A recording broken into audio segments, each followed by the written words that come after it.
Loneliness defines Marceline's story long before love, music, or friendship enter her life. It is the first and most enduring emotion she carries, shaping her relationships, her humor, her temper, and her worldview. Unlike many other characters in Oo, who spring into life surrounded by kingdoms, communities, or familial structures, Marceline begins her journey as a child in the ruins of a world destroyed. Her loneliness is not simply the quiet ache of being left out. It is the hollow silence of survival in a landscape stripped bare, the sound of footsteps echoing where there should have been voices, and the weight of centuries with no one to share them. Her earliest bond with Simon Petrikov makes this even clearer. For a fleeting time, she is not alone. She has someone who protects her, someone who sings to her, someone who cares. But that bond is temporary, fractured by Simon's transformation into the Ice King. For Marceline, this was not just the loss of a friend or a protector, it was the loss of the last shred of stability in her childhood. After Simon left her, loneliness became her inheritance. Unlike other children who grow up and eventually create families, Marceline grew into an immortal whose friends and companions faded away while she endured.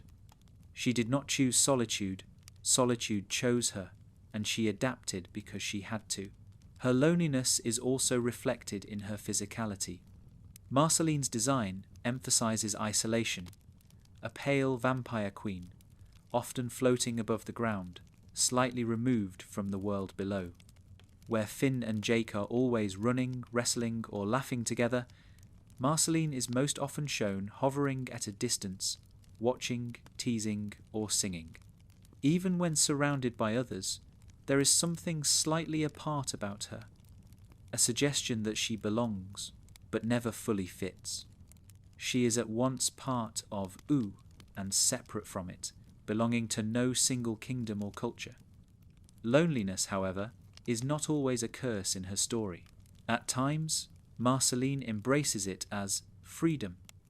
She can drift into places others cannot, wander centuries without ties, and define herself outside of structures and rules. In her own words and music, she sometimes revels in the idea that she does not need anyone else, that she can float on her own, play her bass, and let the world turn without her. But even in these moments of independence, loneliness lingers like a shadow. Her bravado often masks a deeper truth. That solitude is only satisfying for so long before it becomes hunger for connection. One of the most poignant aspects of Marceline's loneliness is how it shapes her music. Nearly every song she sings is a conversation with absence. Whether it's the yearning tone of a lullaby, the bite of a sarcastic verse, or the slow rhythm of grief, Marceline's songs reveal the quiet ache of someone who has spent too long with her own thoughts. Music becomes her companion when people fail her, a way to talk to herself when no one else listens. In this sense, her loneliness becomes productive, not simply an emptiness, but a wellspring for art. It allows her to externalize feelings too vast to contain, and through that, she turns her solitude into something others can connect with. Listeners of her songs feel her loneliness, and, paradoxically, are less alone because of it. Her relationship with Princess Bubblegum highlights another dimension of her loneliness. Their closeness is evident, but so is the history of distance. Their bond is one that carries both intimacy and estrangement, showing how loneliness can persist even when one is not physically alone. With Bubblegum, Marceline is sometimes too guarded, too afraid of being hurt again, and this fear reinforces the walls she builds. Their eventual reconciliation is powerful, not just because it represents love, but because it represents Marceline's gradual willingness to step out of her solitude and let someone back in. Loneliness is not destroyed in this process, but it is lessened, showing that even ancient wounds can begin to heal with trust. The truth of immortality is that loneliness is inevitable. Marceline outlives lovers, friends, enemies, and entire civilizations. She sees kingdoms rise and fall, and memories become ghosts around her. Her humour, her teasing, and her playfulness are often coping mechanisms against this reality. By joking with Finn, by mocking Jake, by bantering with Bubblegum, Marceline keeps herself from falling into despair. Humour becomes her shield against the crushing weight of eternity. Yet the very need for this shield proves how deeply loneliness runs through her. Loneliness also affects how Marceline perceives power. As the Vampire Queen, she holds a title that commands fear and respect, but it also isolates her further. To be queen is to be set apart, to be a figure both admired and feared, but rarely truly known. Marceline does not crave authority in the way that Bubblegum does. Her reign is reluctant, defined by survival rather than ambition. But the crown of loneliness still rests on her head, making her more a symbol than a person in the eyes of others. Her bond with Finn highlights a more hopeful aspect of her solitude. Despite their age gap and differences, Finn is one of the first friends Marceline allows herself to have without keeping him at too much of a distance. With him, she experiments with companionship again, testing whether it is safe to let someone in. Finn's unwavering loyalty and openness give her a glimpse of something she has long been missing.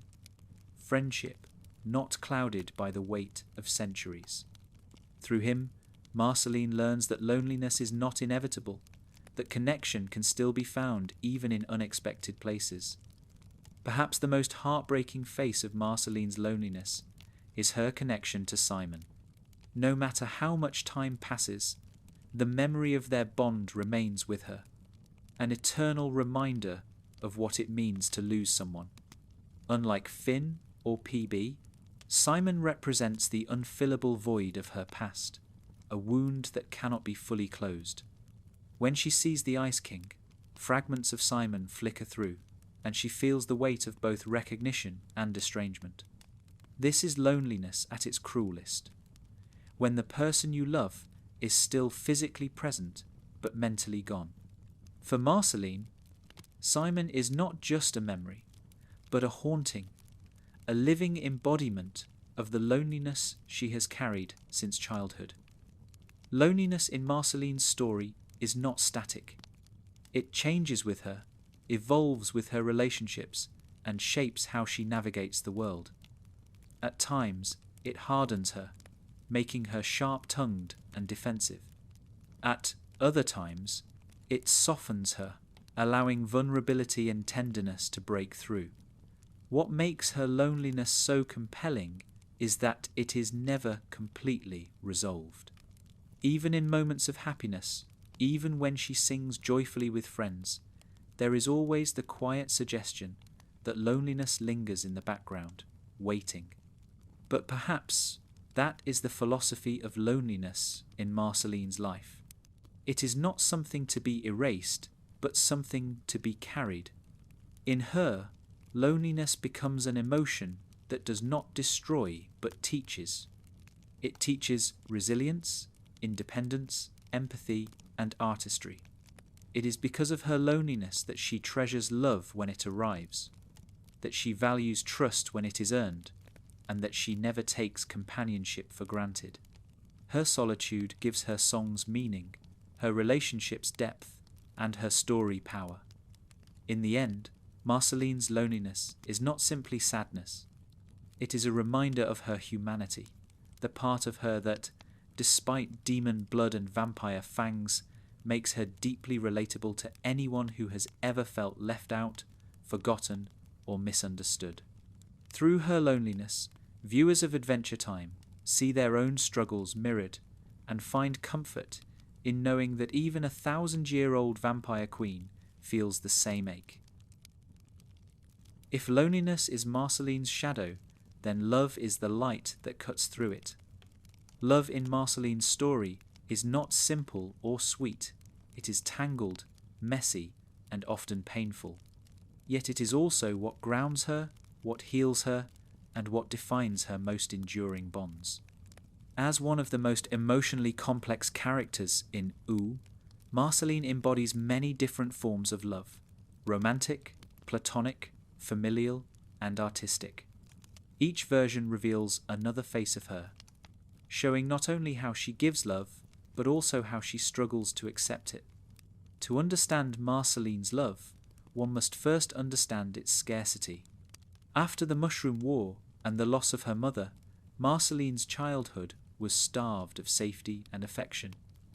Simon became her protector, offering her the closest thing to unconditional care she had ever known. He gave her food, sang her lullabies, and sheltered her from the ruins of the old world. This was the first true love she ever felt, but it was also the first love she lost. When Simon succumbed to the crown's madness, Marceline's concept of love was marked by the trauma of abandonment. She learned that even love could vanish, even care could be corrupted. This early wound explains why Marceline later guards her heart so fiercely, because every time she opened herself, she risked being left behind again. Romantic love plays a complicated role in Marceline's journey.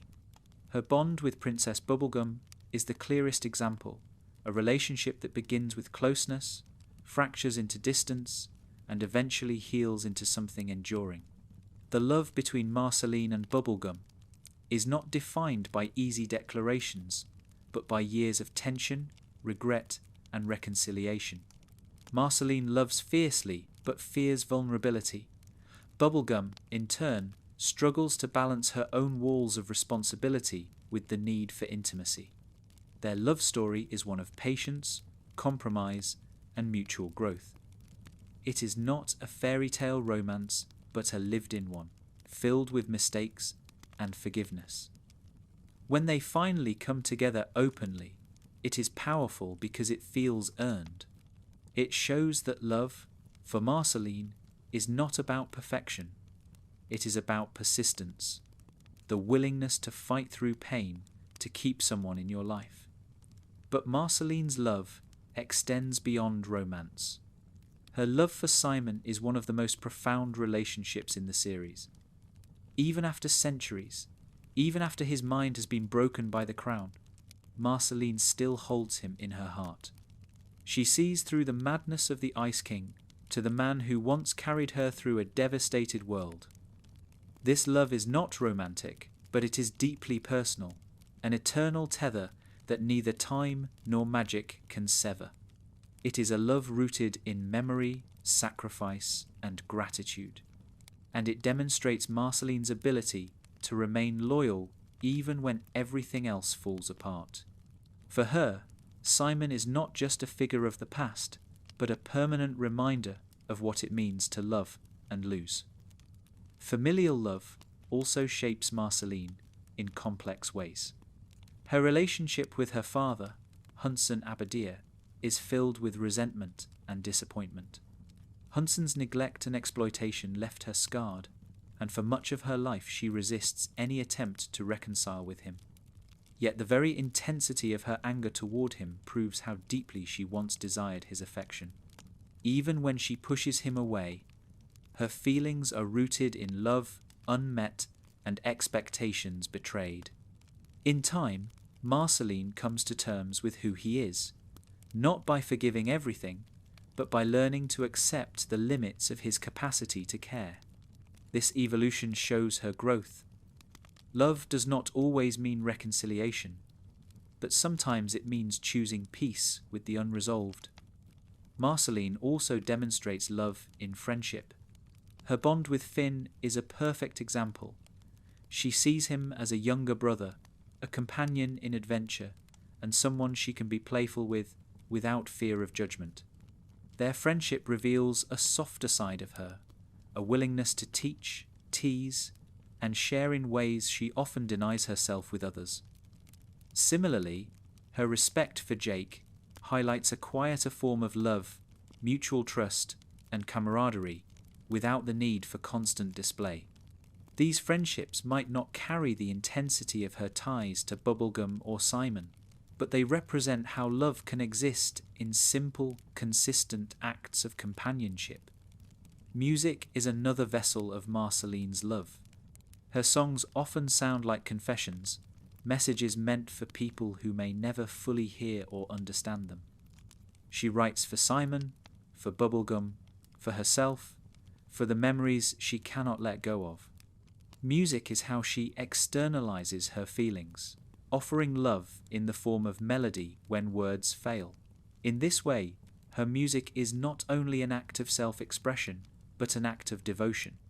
Every lyric is a piece of her heart made audible, a form of love too raw to be spoken in plain speech. Yet love, for Marceline, is never free of fear. Her immortality complicates every connection. To love is to risk watching others die, to watch memories fade, to carry grief long after others are gone. This fear often makes her hesitant, pushing people away before they can leave her. But what makes her love remarkable is that she chooses to love anyway. Despite centuries of loss, despite betrayals and heartbreaks, she continues to open herself. This persistence makes her love all the more powerful because it is not naive, it is a conscious decision to embrace vulnerability again and again. One of the deepest truths about Marceline's love is that it is transformative. She changes because of it. Bubblegum teaches her stability and acceptance. Simon teaches her loyalty and sacrifice. Finn teaches her trust and playfulness. Even Hunson, in his flawed way, forces her to confront her own identity and strength. Each bond reshapes her, carving new spaces in a heart that has been broken many times. Marceline does not remain static. She evolves with every person she dares to love. What also makes Marceline's love unique is its honesty. She does not disguise her feelings under false sweetness or shallow gestures. When she loves, it is raw, direct, and often tangled with other emotions like anger or fear. She can lash out at Bubblegum and still care deeply. She can resent Hunson and still ache for his approval. She can push Finn away with teasing and still value him deeply. Her love is never clean-cut, but it is always real. This honesty makes her love both difficult and deeply rewarding, because those who receive it know it comes from a place of truth. In the grand tapestry of Oo, Marceline's love has ripple effects far beyond her personal story. Her reconciliation with Bubblegum brings unity to the Candy Kingdom. Her loyalty to Simon keeps alive the memory of a man swallowed by magic, ensuring that his story is not forgotten. Her friendships with Finn and Jake anchor her to the present, preventing her from drifting entirely into the shadows of her past. Her music becomes a cultural heartbeat, connecting characters and viewers alike. Love is not just something Marceline experiences privately. It becomes part of the emotional fabric of Oo itself. Perhaps the most profound lesson in Marceline's philosophy of love is that it does not erase pain. Love for her is not a cure for loneliness, grief, or fear. It exists alongside them, sometimes clashing, sometimes soothing, but always present. Love in her story is not a final destination, but an ongoing choice, one that requires effort, patience, and vulnerability. This makes her love feel authentic because it reflects the real complexity of human connection.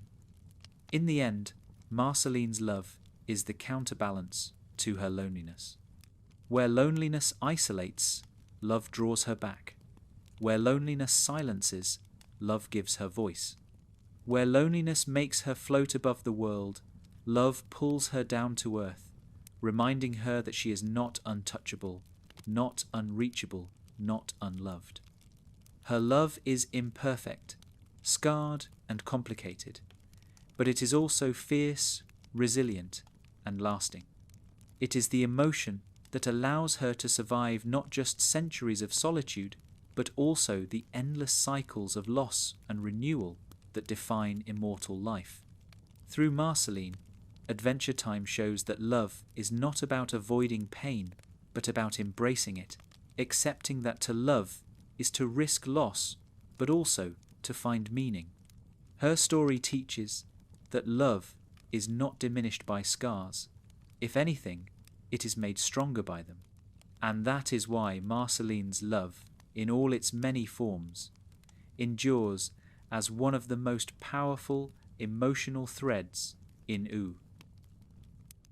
If loneliness is Marceline's inheritance and love her salvation, then anger is her armor. It is one of her most visible emotions, the fiery mask she wears to keep the world from seeing just how vulnerable she truly is. Marceline's anger is not one-dimensional. It is playful, destructive, defensive, and cathartic all at once. Sometimes it is a weapon against those who wrong her. Sometimes it is a shield against pain. And sometimes it is simply the outburst of a spirit too alive and too scarred to remain silent. To understand Marceline's philosophy of emotion, anger must be seen not as a flaw, but as a crucial part of her survival.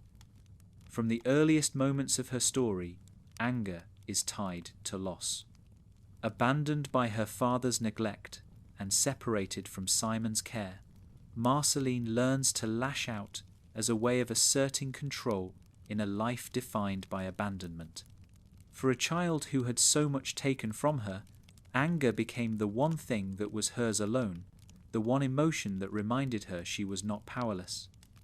In this sense, her anger is deeply tied to her independence. It says, "You cannot leave me without consequence. You cannot hurt me without resistance. I will not be quiet when the world tries to silence me." Her relationship with Hunsan Abadir highlights this dimension of anger most clearly. To Marceline, her father is not simply a parent who failed her, he is the embodiment of betrayal. Every time he dismissed her feelings, every time he prioritized his own interests over her, Marceline's anger deepened. She resents not only what he did, but what he didn't do. The love he never gave, the moments he never shared, the protection he never offered. And yet, beneath her fury lies a painful truth. She is angry because she once wanted his love. Anger, here, is the scar left behind when affection turns to disappointment. Hunsan becomes both the target of her rage and the proof of its root. A child who once loved too much and was hurt too deeply. But Marceline's anger is not confined to her father. It extends to the way she interacts with the world at large. She teases, mocks, and sometimes bullies her friends, especially Finn and Jake, not out of cruelty, but as a playful extension of her fire. Her pranks and taunts are often laced with affection, a way of testing bonds by seeing who can withstand her edge. For Marceline, anger is not always destructive.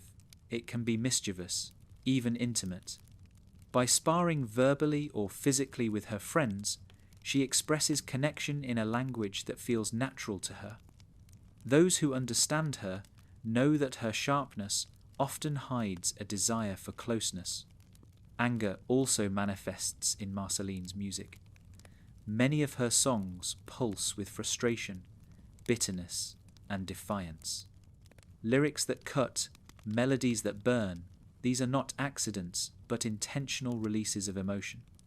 Through her music, she channels her fury into art, transforming destructive energy into creative force. This is a vital part of her philosophy. Anger need not destroy if it can be expressed. In singing her rage, Marceline finds catharsis, and in hearing it, others find resonance. Her audience recognizes the authenticity of her anger, and in doing so, her vulnerability is revealed through the very mask meant to hide it. her anger is also tied to her identity. As a vampire, she carries the weight of monstrous expectations. The title of Vampire Queen places her in opposition to others, a figure feared for her power. Anger, in this role, becomes performance, a way to embody the strength others already assume she has. Yet behind the fangs and the temper is someone still learning to reconcile her many selves: demon, human, vampire, and artist.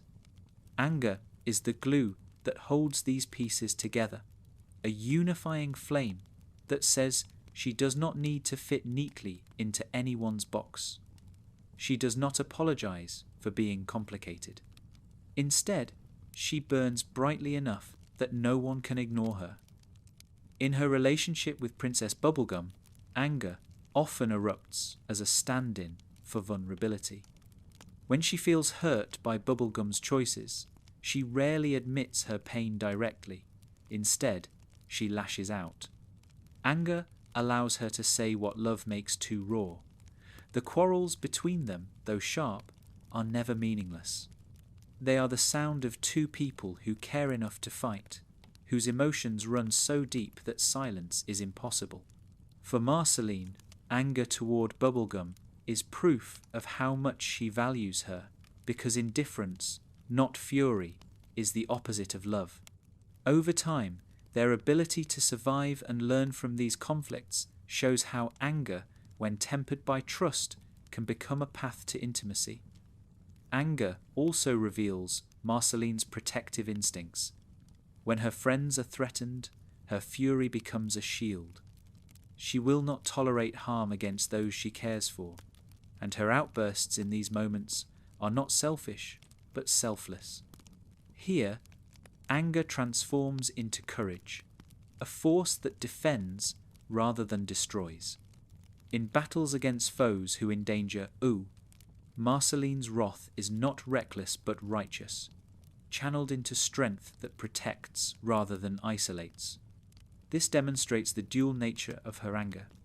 It can alienate, but it can also unite when directed outward against true threats. Yet anger also carries a cost. For Marceline, it sometimes becomes a wall that keeps her from receiving love. By lashing out too quickly, she risks pushing away those who would stay.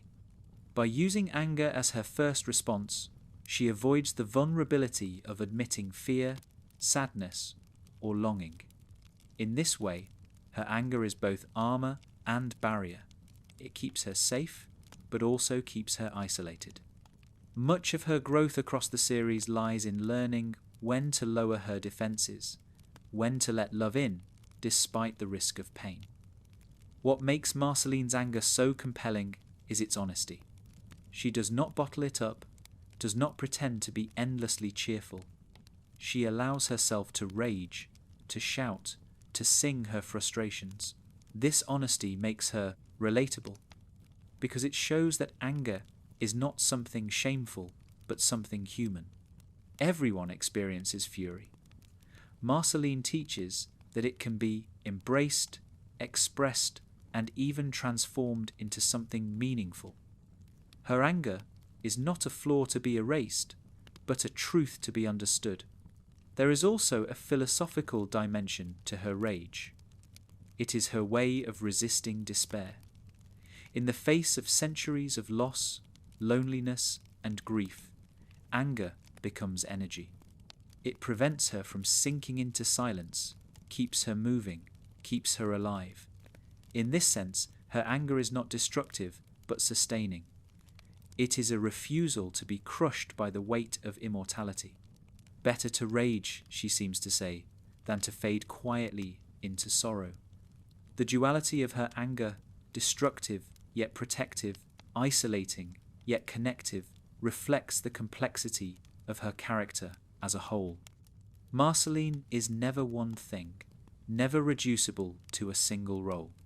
Her anger, like her love and her loneliness, is multifaceted, revealing the layers of someone who has lived too much and felt too deeply to be simple. In the end, Marceline's anger is not about hatred. It is about passion. It is the intensity of someone who refuses to be numb, who chooses to feel even when feeling hurts.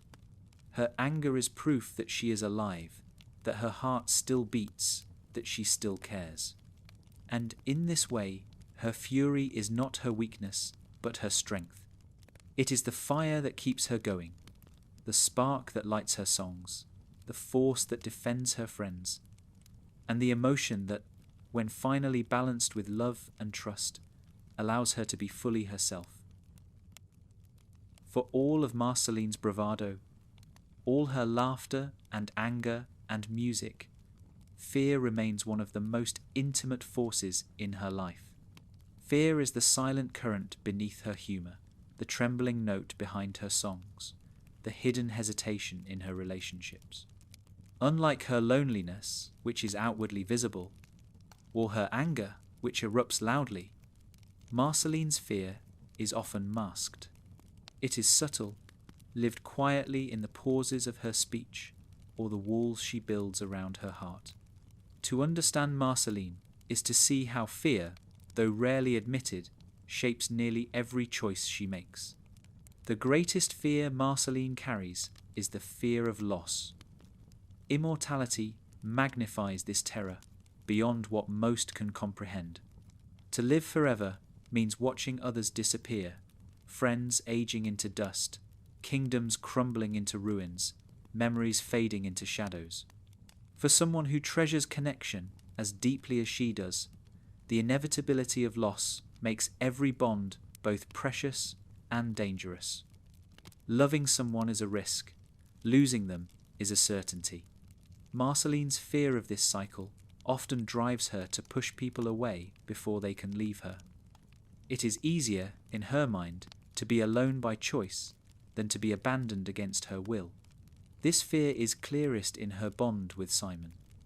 As a child, she clung to him as protector and caregiver, and then watched him slip away under the weight of the crown.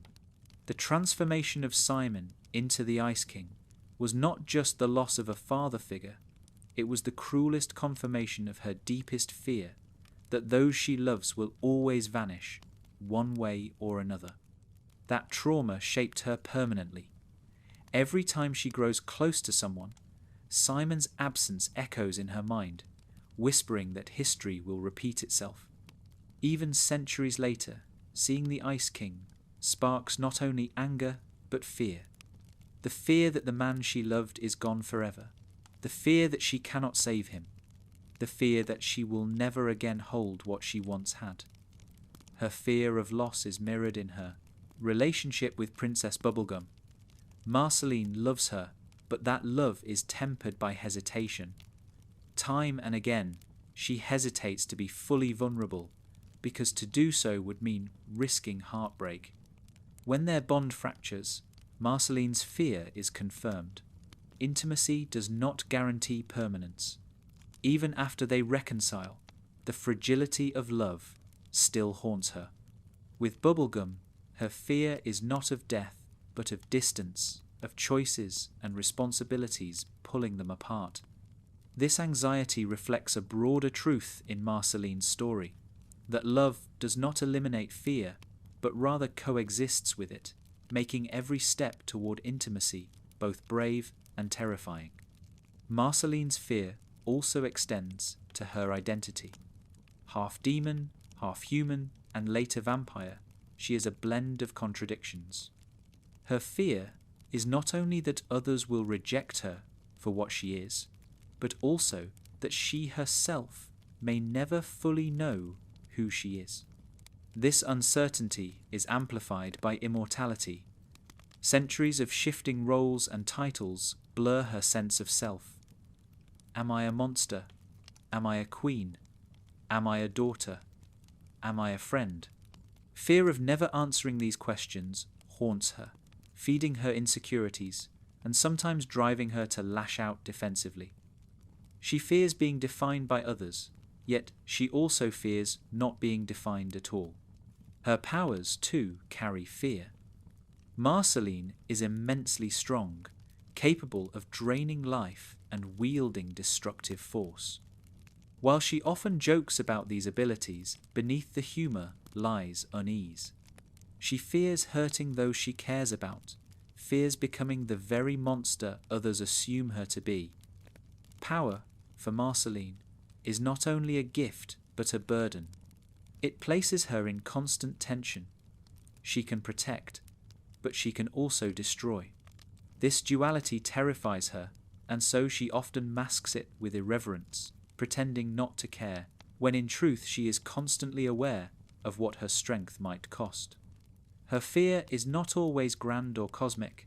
Sometimes it is deeply personal and painfully small.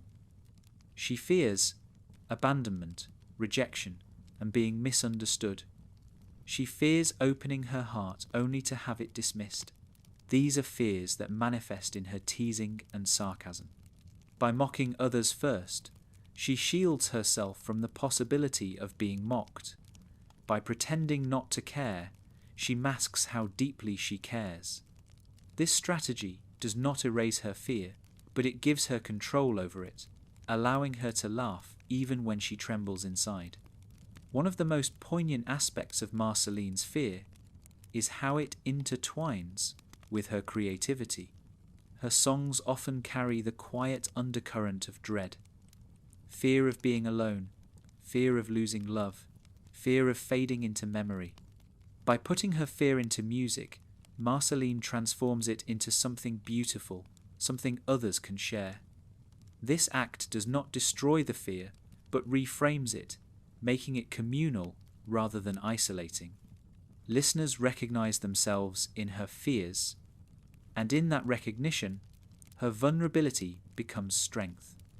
Fear also influences her relationship with time. For mortals, time is a finite resource. For Marceline, it stretches endlessly. Yet instead of making her fearless, immortality amplifies her anxieties. With endless time comes endless opportunity to lose, to regret, to wonder what might have been. Marceline fears not only death, but eternity itself, the idea of existing forever without stability, without meaning. This existential dread is subtle but ever present, an unspoken question that haunts her. What does it mean to live forever if nothing lasts? Her bond with Finn offers a counterpoint to her fear. With him, she allows herself to trust, to believe that friendship can survive without betrayal. Finn's loyalty and innocence reassure her that not every connection ends in tragedy. Still, her hesitation around him reveals how fear lingers. She often tests him with pranks or sharp remarks, as though probing whether he will leave if she pushes too hard. When he stays, her fear lessens, but it never fully vanishes. This dynamic shows how fear, for Marceline, is not easily overcome.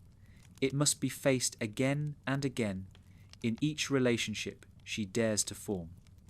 Even her encounters with enemies reflect fear. The battles against vampires, demons, and cosmic forces often force Marceline to confront not just external threats, but internal doubts. Every fight carries the possibility of confirming her worst anxieties, that she is too different to belong, too dangerous to be trusted, too broken to be loved. Yet in facing these fears, she grows stronger.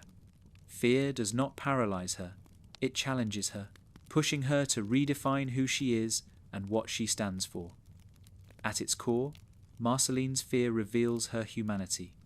For all her supernatural powers and immortal life, her fears are deeply relatable. Who has not feared losing someone they love? Who has not feared rejection, failure, or being misunderstood? Marceline magnifies these universal experiences through the lens of immortality, but their essence is human. Her fear shows that vulnerability does not disappear with age or power. It remains, reminding us that to feel fear is to be alive. The philosophy of fear in Marceline's life is not about eradication, but about endurance. She never eliminates her fears, she learns to live with them. She sings through them, fights alongside them, loves despite them. Fear becomes part of her, shaping her choices but never fully defining her. In this way, Marceline teaches that courage is not the absence of fear, but the decision to move forward in its presence. In the end, Marceline's fear is what makes her brave. It is what makes her love so powerful, her friendships so meaningful, her music so moving. Because she fears loss, she treasures connection. Because she fears rejection, her acceptance of others is genuine. Because she fears eternity, she clings to moments of joy. Fear does not diminish her, it deepens her, reminding her of what matters most. When people think of Marceline, they often focus on her shadows, the loneliness, the anger, the grief that defines so much of her story. Yet beneath all of that, joy is one of her most vital emotions. It is the spark that keeps her alive through centuries of hardship, the laughter that cuts through pain, the music that transforms sorrow into celebration. Marceline's joy is not shallow or frivolous. It is hard-earned, deeply felt, and often fleeting, but precisely because of this, it matters more. Marceline's joy often manifests in her mischief. She loves to tease Finn and Jake, to play pranks, to stir up a little chaos just to see how people react. These moments of fun are more than simple jokes. They are acts of connection. For someone who has endured so much loss, humour becomes a way to bridge gaps, to remind herself and others that life is worth laughing at. Her joy in these moments is infectious, pulling others into her orbit and making her less a solitary figure and more a companion. Music is another vessel of her joy. While many of her songs are haunted by sadness or longing, there are also moments where her music bursts with playful energy. Strumming her bass, floating through the air, singing without fear, these are times when Marceline is at her freest. Her joy in music is not only self-expression, but self-celebration. It allows her to revel in her own creativity, to find delight in the act of making something beautiful.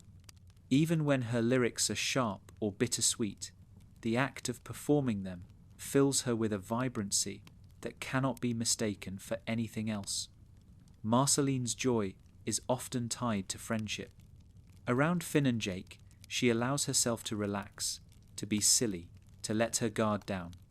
With them, she can laugh freely without worrying about judgment. Finn, in particular, brings out a playful joy in her. His openness and eagerness remind her of the simplicity of companionship, something she often complicates with her own fears. When she flies, him through the sky, when she jams with him musically, when she teases him with affection, these are moments where her joy shines without restraint.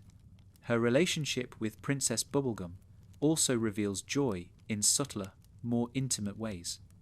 Though their history is fraught with tension, their reconciliation allows Marceline to rediscover a joy that had long been buried. With Bubblegum, her joy is quieter, more tender.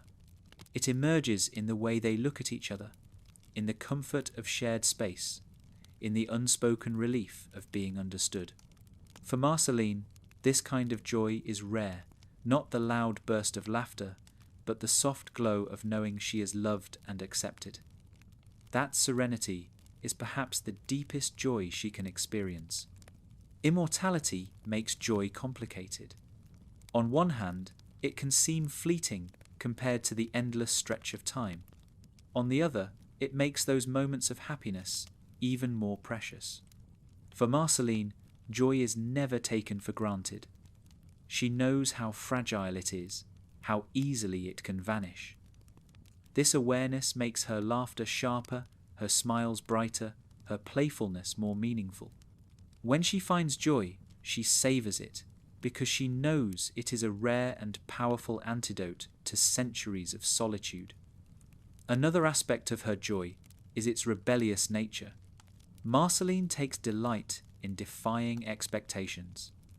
As the daughter of Hunsan Abadir and the Vampire Queen, she could have leaned into fear and intimidation, but instead she chooses to find pleasure in the absurd. She laughs at her own image, mocks her own titles, and refuses to take herself too seriously. This irreverence is a form of joy, the freedom to live on her own terms, to shrug off the weight of labels and laugh in the face of what others think she should be.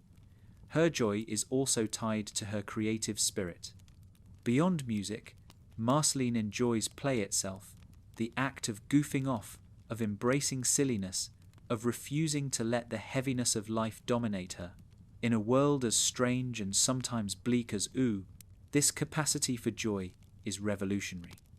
It reminds those around her, and the audience watching, that survival is not enough.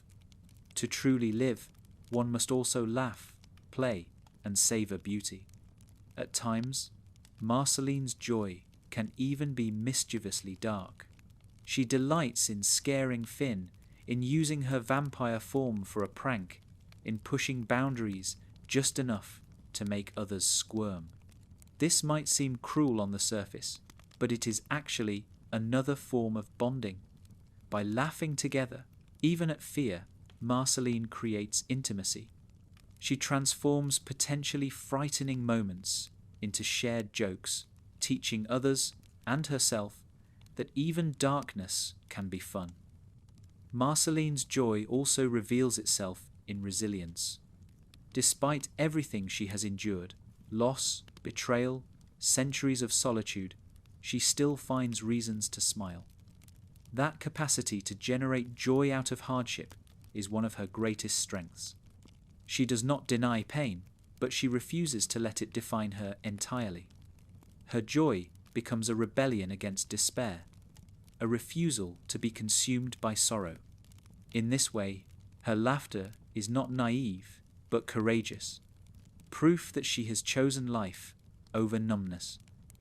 Her bond with Simon also carries moments of joy, even within tragedy. Though most of their story is marked by grief, there are flashes of genuine happiness in their shared past.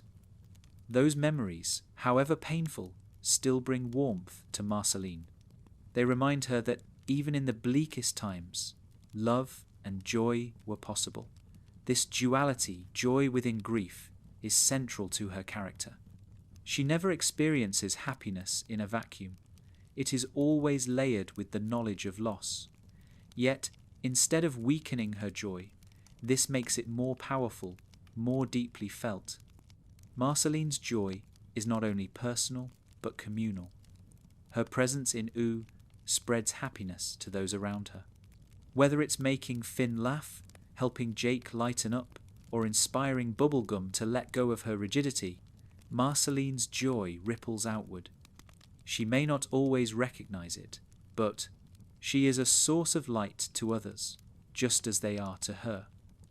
This dynamic underscores the philosophy that joy is not selfish, it multiplies when shared.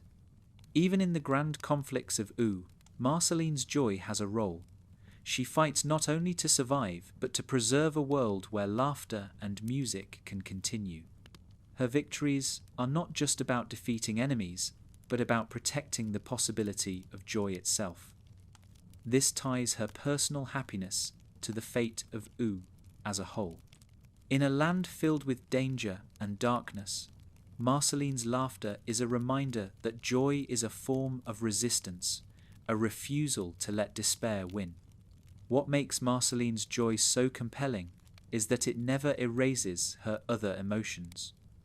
She is not happy because she has no pain. She is happy because she refuses to let pain have the final word. Her joy exists alongside loneliness, anger, and fear, creating a complexity that mirrors real life. In her, joy is not shallow but profound, because it is born out of struggle. It is the light she fights for, the treasure she refuses to lose, the gift she shares with those who earn her trust. In the end, Marceline's joy is not about constant laughter or endless fun. It is about choosing to find brightness even when the world is dark, about daring to play even when life has been cruel, about singing even when the song is bittersweet. It is what makes her story not only tragic, but hopeful.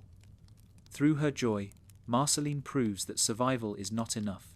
To truly live, one must also laugh, love, and create. Grief is the wound that never fully heals in Marceline's life. It sits underneath her laughter, her anger, and even her joy, surfacing in moments when she lets her guard down or sings too honestly to hide what she feels. For an immortal, grief is inevitable. Centuries stretch longer than any single friendship, love, or bond can endure. But for Marceline, grief is not just the shadow of her longevity. It is a defining part of who she is. It shapes her relationships, her music, and her identity. To understand Marceline is to understand how grief lives with her, never gone but constantly transforming. The first and deepest grief Marceline experiences is tied to Simon Petrikov. As a child wandering the ruins of the world, she found safety in Simon's arms, only to watch him slip away under the crown's curse. This was not a clean loss. Simon did not die, he transformed. The man who once cared for her still lived, but buried inside the erratic, forgetful, lonely figure of the Ice King. For Marceline, this is the cruelest form of grief, mourning someone who is still alive, mourning the love they once gave while seeing their face every day as if mocking the memory. Her grief for Simon is eternal because it cannot be resolved. Even when moments of recognition shine through, they are fleeting, and the pain of knowing he is not fully himself returns. Her grief for Simon bleeds into her music. When Marceline sings about longing, about absence, about love turned to memory, the ghost of Simon is always present. Whether the lyrics are explicit or not, the undertone of grief runs through her songs like an unbroken chord. For her, music is not simply expression. It is mourning in melody, a way to carry grief without drowning in it. In singing, she both releases and preserves her pain, turning it into something beautiful, even as it aches. But Simon is not the only source of grief. Marceline grieves her childhood itself, the normal life she never had, unlike Finn, who grows up in the relative safety of Jake's companionship, or Bubblegum, who builds her kingdom as a form of purpose. Marceline's early years were marked by hunger, fear, and loss. She never had a stable home, a steady parent, or a carefree youth.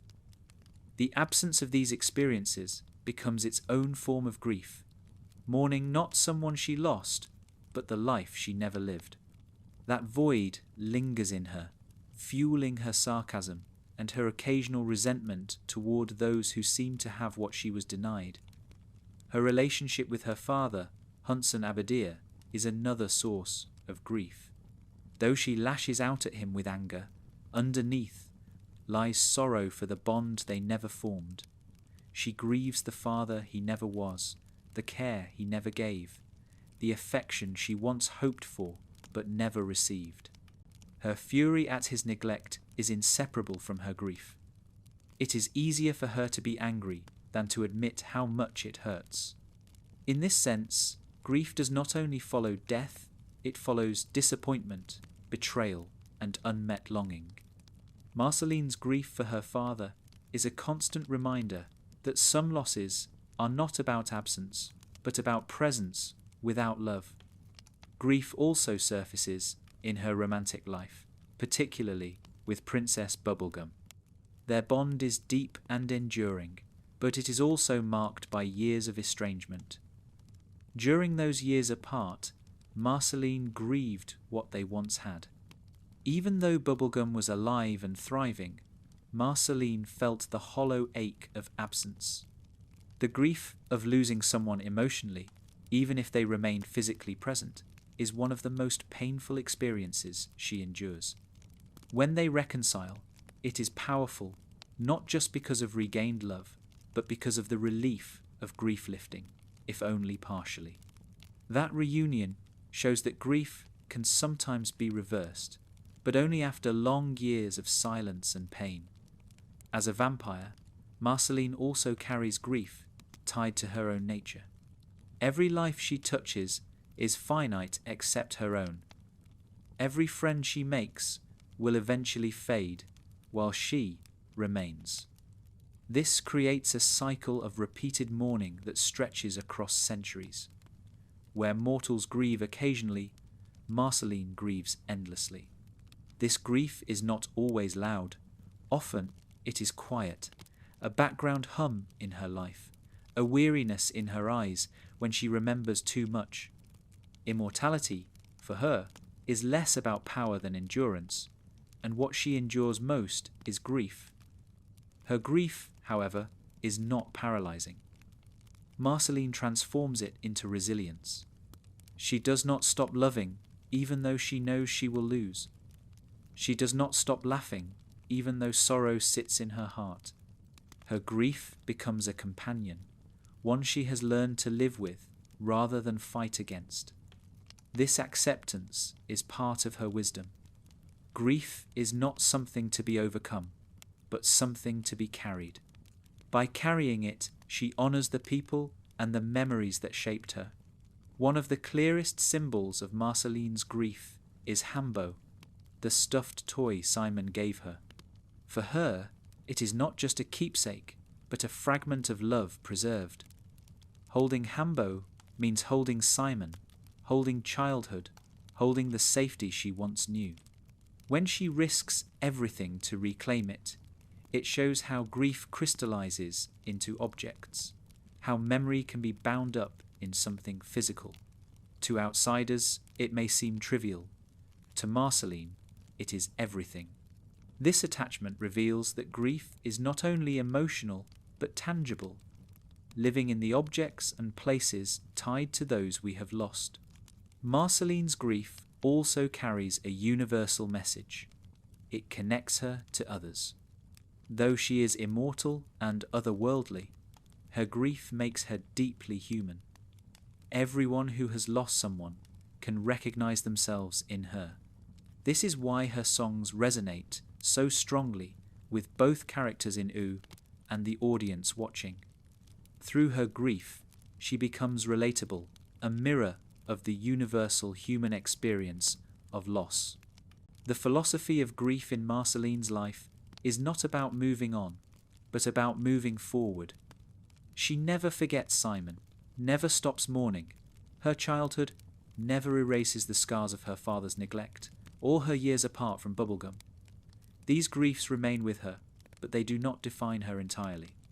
Instead, she learns to live with them, to let them shape her without crushing her. Grief, for Marceline, is not the end of the story, but a thread woven through it, colouring her laughter, deepening her love, and giving her joy its sharp contrast. What makes Marceline's grief so powerful is that it never makes her bitter beyond repair.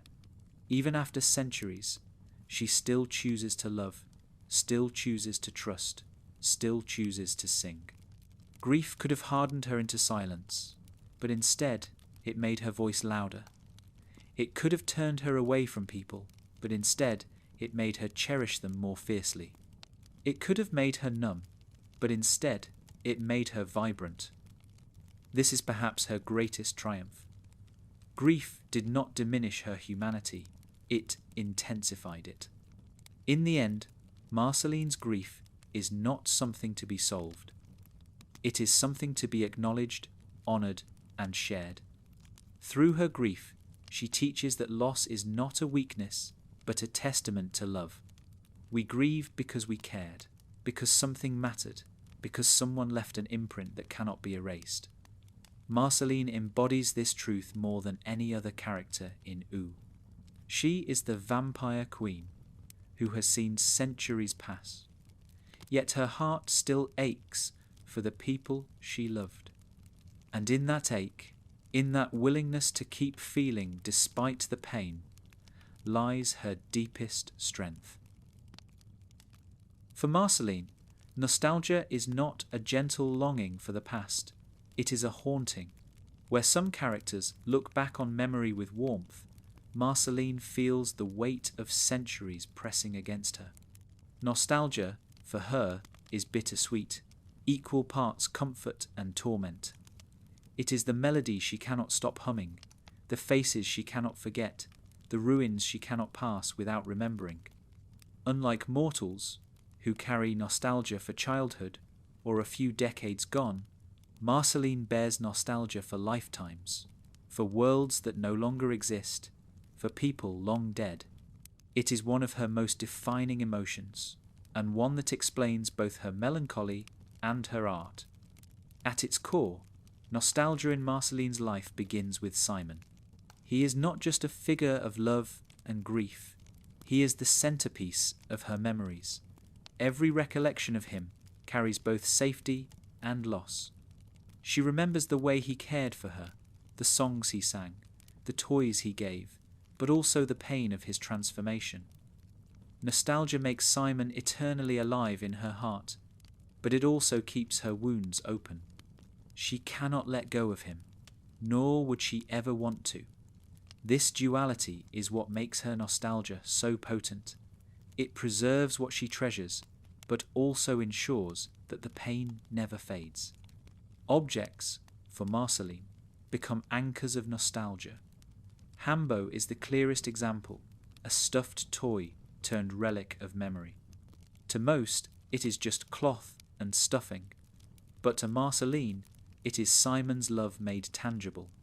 The way she clings to it, risks herself for it, and mourns its loss speaks to how nostalgia ties her emotions to the physical world. Hambo is not just a reminder, it is a connection, proof that what she lived through was real. For an immortal whose centuries can blur together, nostalgia crystallizes moments into objects, preventing them from being swallowed by time. Her music is saturated with nostalgia. Every song she plays echoes with memory, whether of Simon, Bubblegum, or her own wandering years. Nostalgia shapes her lyrics, pulling her back into old feelings every time she performs. For Marceline, playing music is not simply about entertainment, but about preservation. Each song is a time capsule, a way of holding on to who she was and what she felt at a given moment.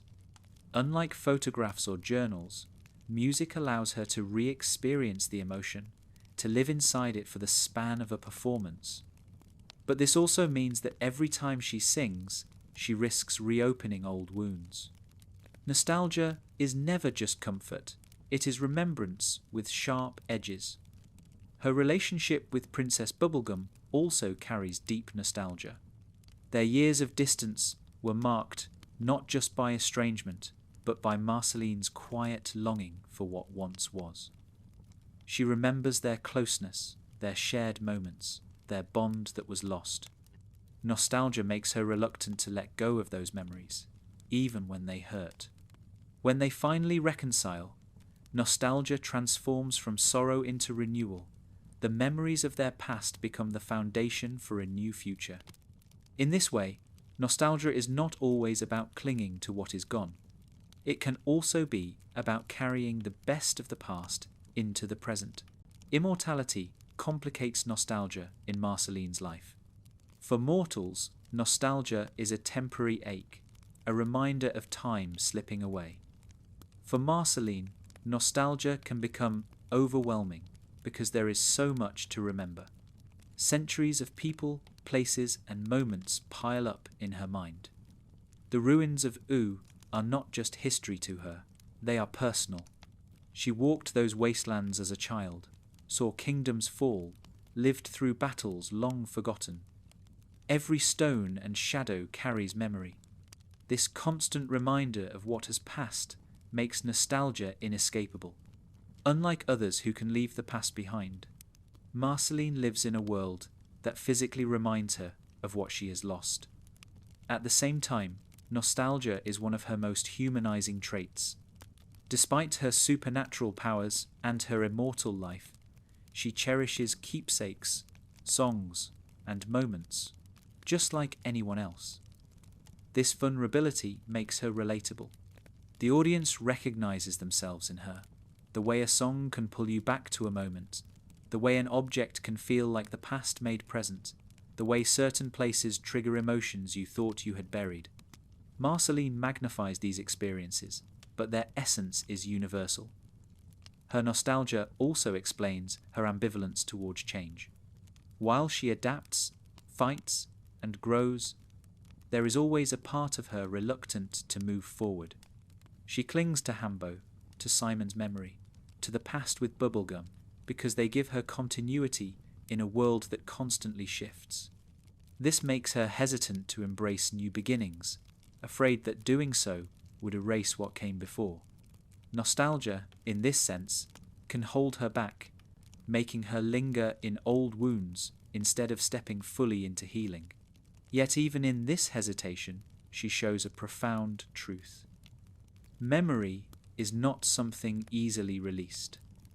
It is the fabric of who we are. There is also joy in her nostalgia.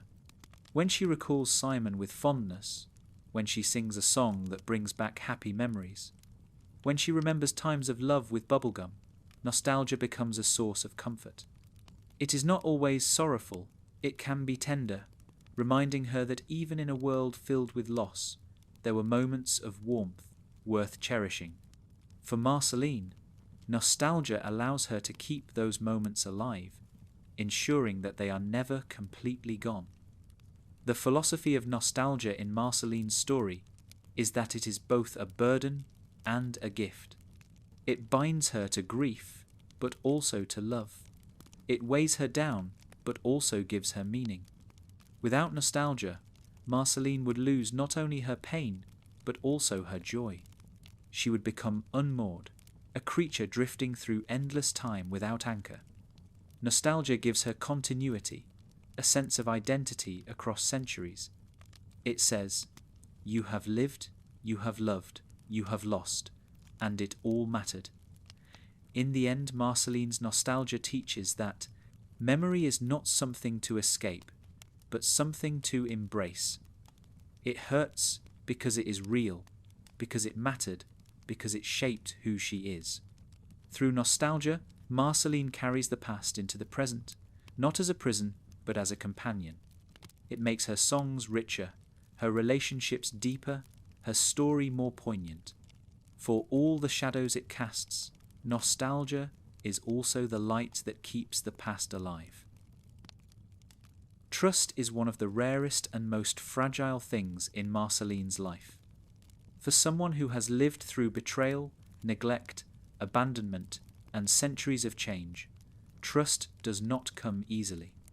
When she does grant it, it carries immense weight, because it means she has lowered her guard, opened her heart, and allowed herself to risk being hurt again.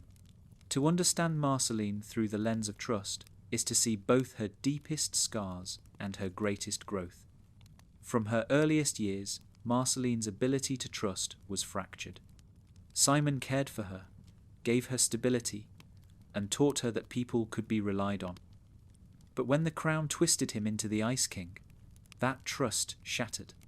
For Marceline, it was not simply the loss of a caregiver. It was proof that even those who love you can vanish, not by choice, but by forces beyond their control. This wound left her hesitant to ever fully rely on anyone again. Trust became dangerous because it could be broken at any moment. Her relationship with her father, Hunson Abadir, deepened this suspicion. As a child, Marceline wanted to trust him, to believe he could be a loving parent. Instead, she found neglect, selfishness, and exploitation. Every time Hunson put his own desires above hers, every time he dismissed her feelings, her ability to trust weakened further. Anger became her shield, sarcasm her armor, but underneath was the ache of a child who once believed in someone and was let down. Hunson taught Marceline that trust could be misplaced, and that misplaced trust could leave lasting wounds. As she grew, Marceline developed a pattern of testing people before letting them close. She pushes, teases, and sometimes provokes to see how others will respond. It is not cruelty, it is a defense mechanism. If someone cannot handle her sharp edges, she assumes they are not worth trusting with her softer side. Finn and Jake are examples of those who pass these tests. By enduring her pranks and recognizing the affection beneath them, they earn her trust. With them, she discovers that friendship can be reliable, that trust does not always have to end in loss. Her bond with Finn, in particular, highlights her struggle with trust. Finn is loyal, earnest, and open in ways Marceline has not often encountered. At first, she is wary of letting him close, unsure if his youth and optimism can withstand the weight of her complexity. But as he remains consistent, standing by her, respecting her, never exploiting her vulnerability, she begins to trust him. This trust is not immediate, but gradual, built over shared adventures and honest interactions. In Finn, Marceline finds proof that trust can be rebuilt, even after centuries of disappointment. Princess Bubblegum is another story altogether. With her, trust is both the most difficult and the most rewarding. Their love is undeniable, but their history is marked by conflict and distance. For Marceline, trusting Bubblegum means believing that she will not push her away again, that she will not let duty override affection. This is a terrifying risk, because the pain of losing Bubblegum once was already unbearable. Yet, when they reconcile, Marceline chooses to trust again. That act is monumental. It shows her growth, her willingness to risk vulnerability, her refusal to let fear dictate her life. Trust in this relationship is not a given. It is earned, lost, and earned again. And when it returns, it is stronger than before. Marceline's music is another arena where trust plays out. To perform is to reveal, to share pieces of herself she might otherwise hide. Every time she sings a song about her pain, her love, or her fears, she trusts that those who hear it will understand rather than mock. Music becomes her way of testing trust on a broader scale, offering vulnerability in a form that feels safe. The fact that her songs resonate with others proves that this trust is not misplaced. It also shows how trust, once given, can create connection across boundaries of species, age, and history. Immortality complicates trust. For Marceline, the question is not only whether someone is worthy of trust, but whether they will remain long enough for trust to matter. She fears opening up to mortals who will age and die, leaving her alone again. This fear makes her hesitant, but it also makes her eventual acts of trust more profound. When she chooses to trust someone, despite knowing they may not stay forever, it shows her courage. Trust, in this sense, is her defiance of time, a refusal to let the inevitability of loss prevent her from living fully. Her role as the vampire queen adds another dimension. To lead is to trust and be trusted.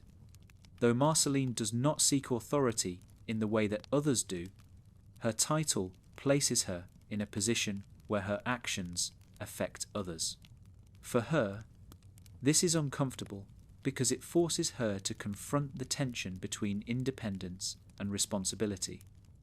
Yet even here, trust plays a role. By accepting allies, by believing in their loyalty, she demonstrates that even someone as guarded as she can extend trust when it matters most. One of the most touching aspects of Marceline's trust is how she eventually allows herself to be vulnerable with Simon again. Despite the pain of his transformation, she never fully stops trusting the man beneath the crown. When fleeting moments of clarity appear, she responds with tenderness, proving that her trust in Simon, though battered, was never completely lost. This persistence reveals the depth of her loyalty. Even when trust is broken, she does not erase it entirely. Instead, she holds on to the hope that it can one day be restored. The philosophy of trust in Marceline's story is that it is not absolute. It is fragile, conditional, and shaped by history. She does not give it lightly, but when she does, it is profound. Trust for her is not blind. It is a deliberate choice made despite the risks. That is what makes it so meaningful. Every time Marceline trusts someone, she is defying the lessons of her past, refusing to let betrayal and abandonment have the final word. What also makes her trust unique is its reciprocity. Marceline does not only demand trust from others, she earns it. She proves her loyalty to Finn, Jake, and Bubblegum, not through words, but through actions, standing by them in conflict, sharing her vulnerabilities, protecting them when danger arises. This reciprocity shows that trust, in her philosophy, is a two-way bond. It cannot be demanded, it must be built together. In the end, Marceline's story of trust is one of cautious hope. She has every reason to guard herself, to stay alone, to avoid the pain of betrayal. And yet, she chooses again and again to risk trust. That choice is what makes her human, what makes her relatable, what makes her beloved.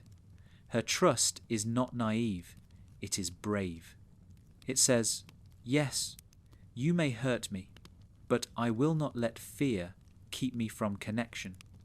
Yes, the past has scarred me, but I will not let it dictate my future. Yes, trust can break, but it can also heal." For Marceline, pride is both a shield and a declaration. It is the refusal to bow to expectations, the insistence on defining herself in her own terms, and the strength to embrace every part of who she is: demon, vampire, musician, and survivor. Pride is not arrogance in Marceline's story. It is identity, a hard-earned sense of self carved out of centuries of doubt, rejection, and loss. To understand her through pride is to see how she transforms shame into confidence and uncertainty into power. Marceline's pride begins with her heritage. Born half demon and half human, she was never fully at home in either world. Her father's neglect and humanity's fear of difference left her feeling isolated. At first, this fractured identity might have been a source of shame, but over time, Marceline transforms it into pride. She does not hide her demon side, she flaunts it. She does not shrink from her vampirism, she embraces the title of Vampire Queen. Rather than deny her complexity, she takes pride in it, embodying the philosophy that identity is not about fitting into one box, but about owning every part of yourself. Her pride is especially evident in her humour and style. Marceline has a sharp tongue, a bold fashion sense, and a mischievous flair that all communicate the same truth: she will not apologise for who she is. When she teases Finn or Jake, when she mocks authority figures, when she strums her axe bass with theatrical flair, she is asserting her confidence. This is not superficial, it is survival. Pride allows her to laugh at those who would reduce her, to stand tall when others might try to tear her down.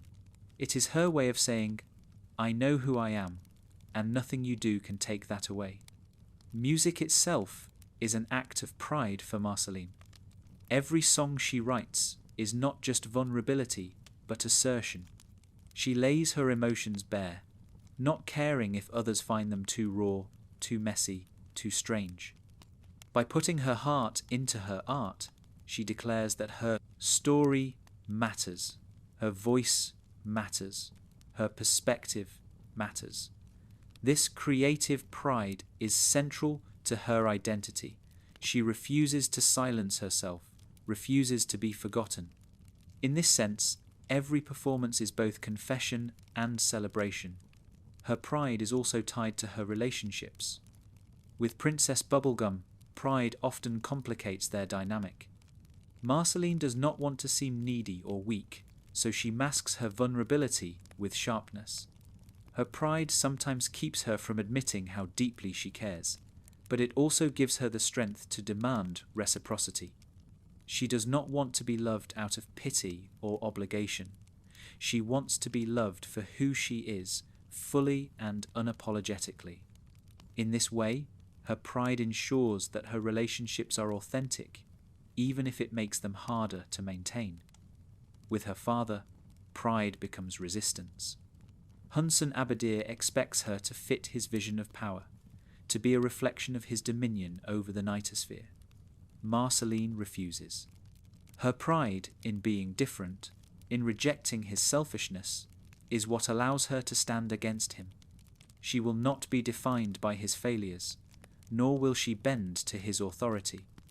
This resistance is not only anger, but dignity, the pride of a daughter who knows her worth and refuses to let her father's neglect diminish it. Pride also plays a role in her friendships. Marceline is fiercely protective of her independence, but she takes pride in being a good friend once trust is established. With Finn, she delights in being the cool older friend, sharing her music, her adventures, and her lessons. With Jake, she respects his laid-back confidence, mirroring her own pride in being true to herself. These friendships are not about dependency, but about equality, and Marceline's pride ensures that her bonds are built on mutual respect rather than obligation.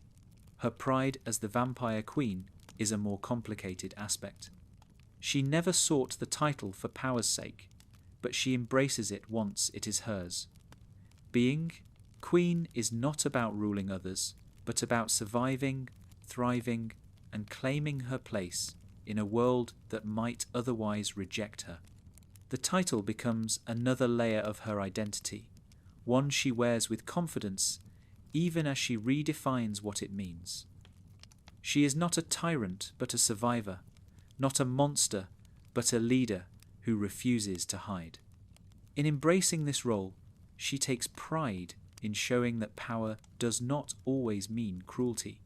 It can mean self-acceptance and strength. One of the most profound aspects of Marceline's pride is how it coexists with her vulnerability. She is not proud because she has no scars. She is proud because she carries them openly. Every loss, every betrayal, every mistake is part of who she is, and she does not deny them. Pride, for Marceline, is not perfection, but honesty. It is standing tall, not in spite of her past, but because of it. This makes her pride more authentic, because it does not mask weakness, but acknowledges it as part of strength. Immortality adds another layer.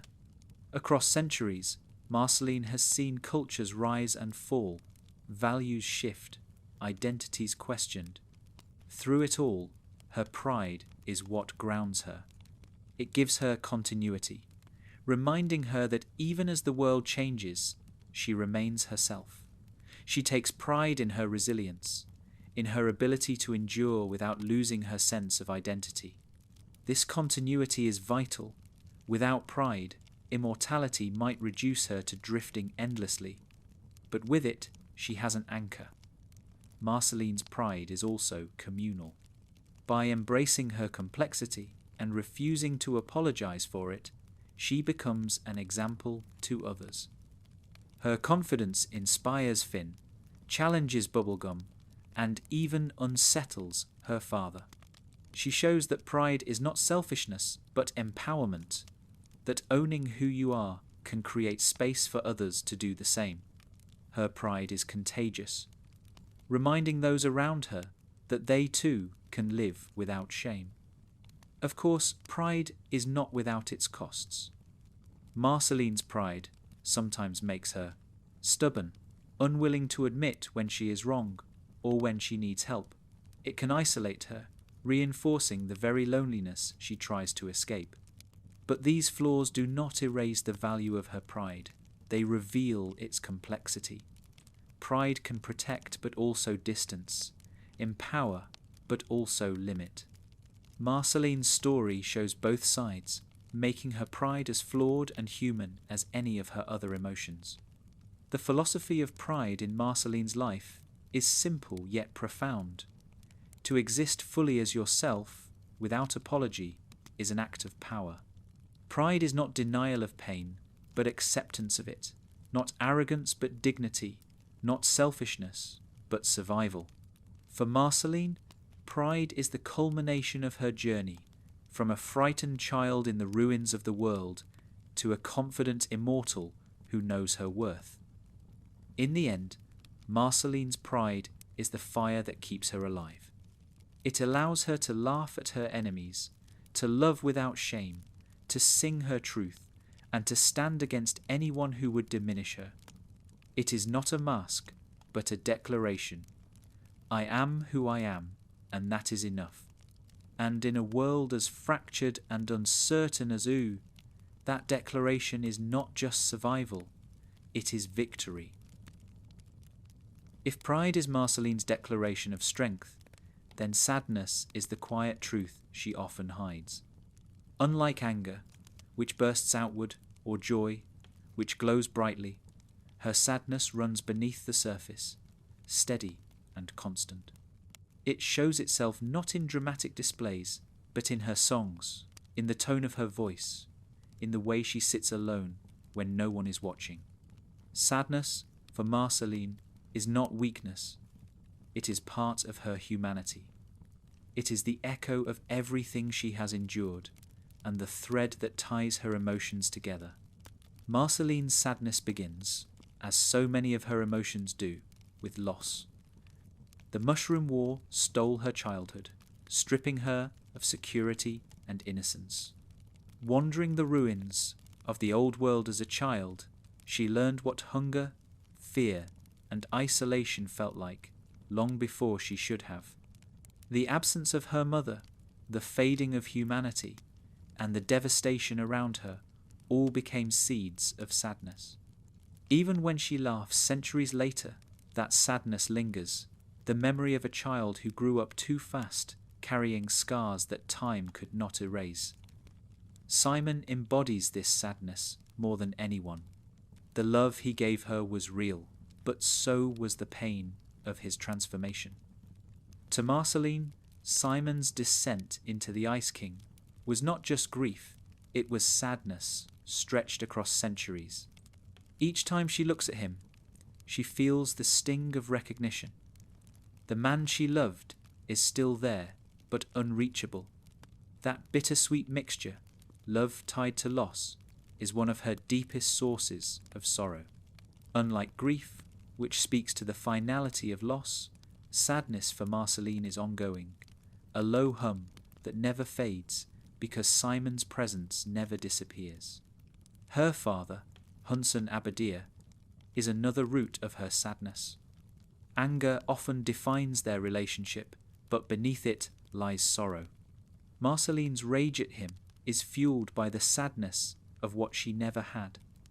A parent who cared for her, a father who saw her as more than a tool. That longing becomes sadness, because the truth is she once wanted his love. Every disappointment, every betrayal deepened the ache. Even when she rejects him, her sadness is visible, the sorrow of a daughter who knows she deserved better. Romance also brings sadness into Marceline's life. Her relationship with Princess Bubblegum is one of love, but also of years lost.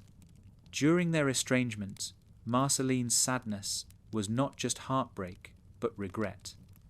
She mourned not only what they were, but what they could have been if pride, fear, and duty had not come between them. When they reconcile, sadness does not vanish. It lingers as a reminder of what was missed. Yet this sadness deepens their bond because it makes the joy of their reunion all the more meaningful. Friendship, too, carries traces of sadness. Marceline treasures Finn and Jake, but their mortality reminds her of the inevitable. Even in the happiest of moments, flying through the sky, jamming with her bass, laughing around a campfire, there is the quiet sadness that these moments will not last forever. For an immortal, every mortal friendship is tinged with impermanence. This does not stop Marceline from loving them, but it colours her affection with melancholy. Sadness also lives in her music. More than any other emotion, it is sadness that saturates her songs. Even when her lyrics are playful, the tone of her melodies often carries a mournful undercurrent. This is why her music resonates so deeply. It is not just entertainment, but truth. Through her songs, Marceline allows her sadness to breathe. She does not hide it. She transforms it, turning sorrow into sound. The act of singing becomes a release, a way to carry her sadness without being crushed by it. Her audience, both in OO and among viewers, feels that honesty. In her sadness, they find their own reflected back. Immortality ensures that sadness is a constant companion. For Marceline, time stretches endlessly, and with it come endless cycles of love and loss. Every person she grows close to will eventually fade, leaving her behind. Every memory, no matter how sweet, eventually becomes bittersweet. Sadness is not an occasional visitor in her life, it is a resident.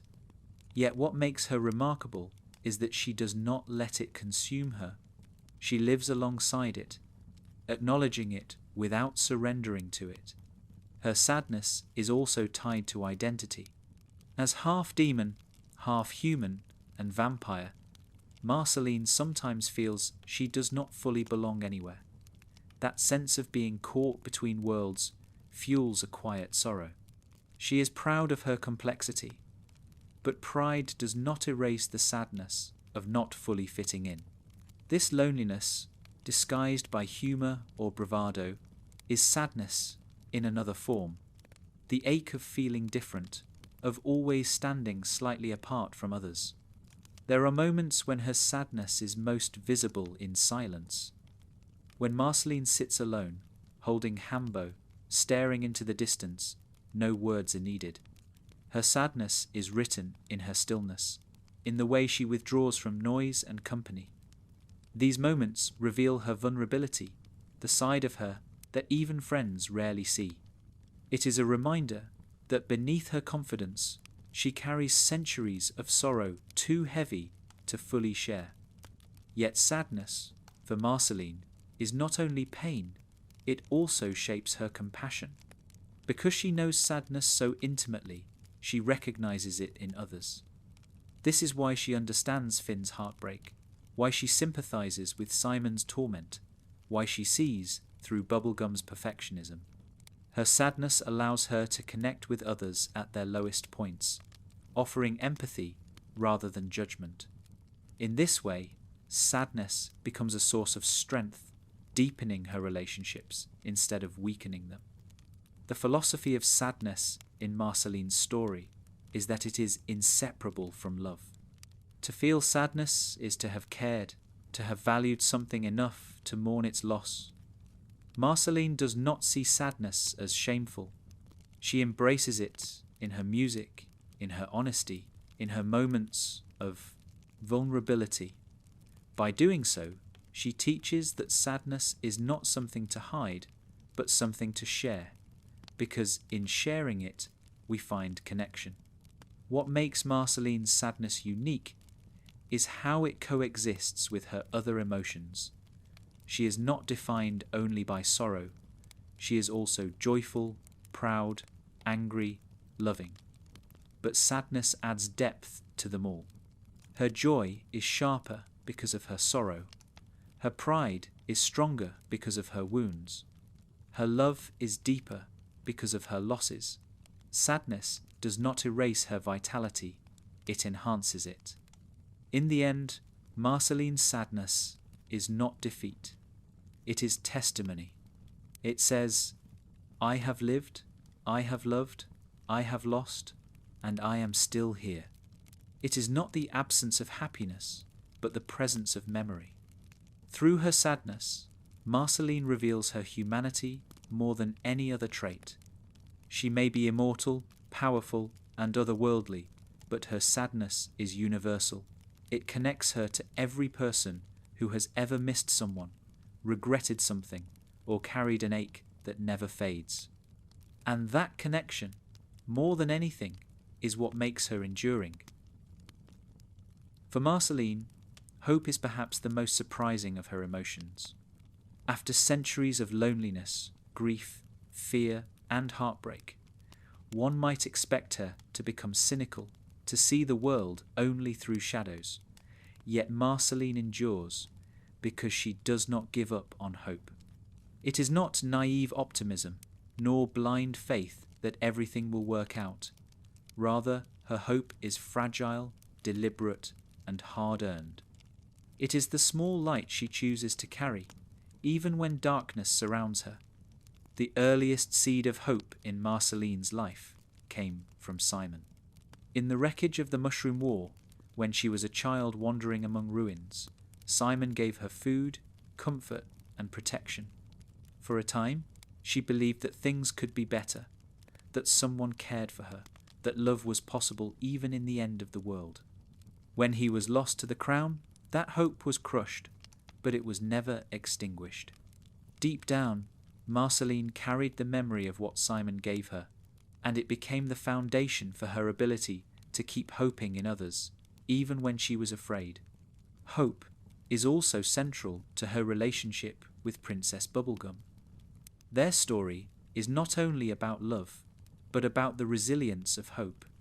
When they grew apart, Marceline grieved their lost connection, but she never stopped believing that reconciliation might be possible. Even when pride and fear made her keep her distance, hope lingered, unspoken, but alive. When they finally find each other again, it is not by chance, but by choice. The culmination of years of quiet hope that they could forgive, grow, and rediscover what bound them together.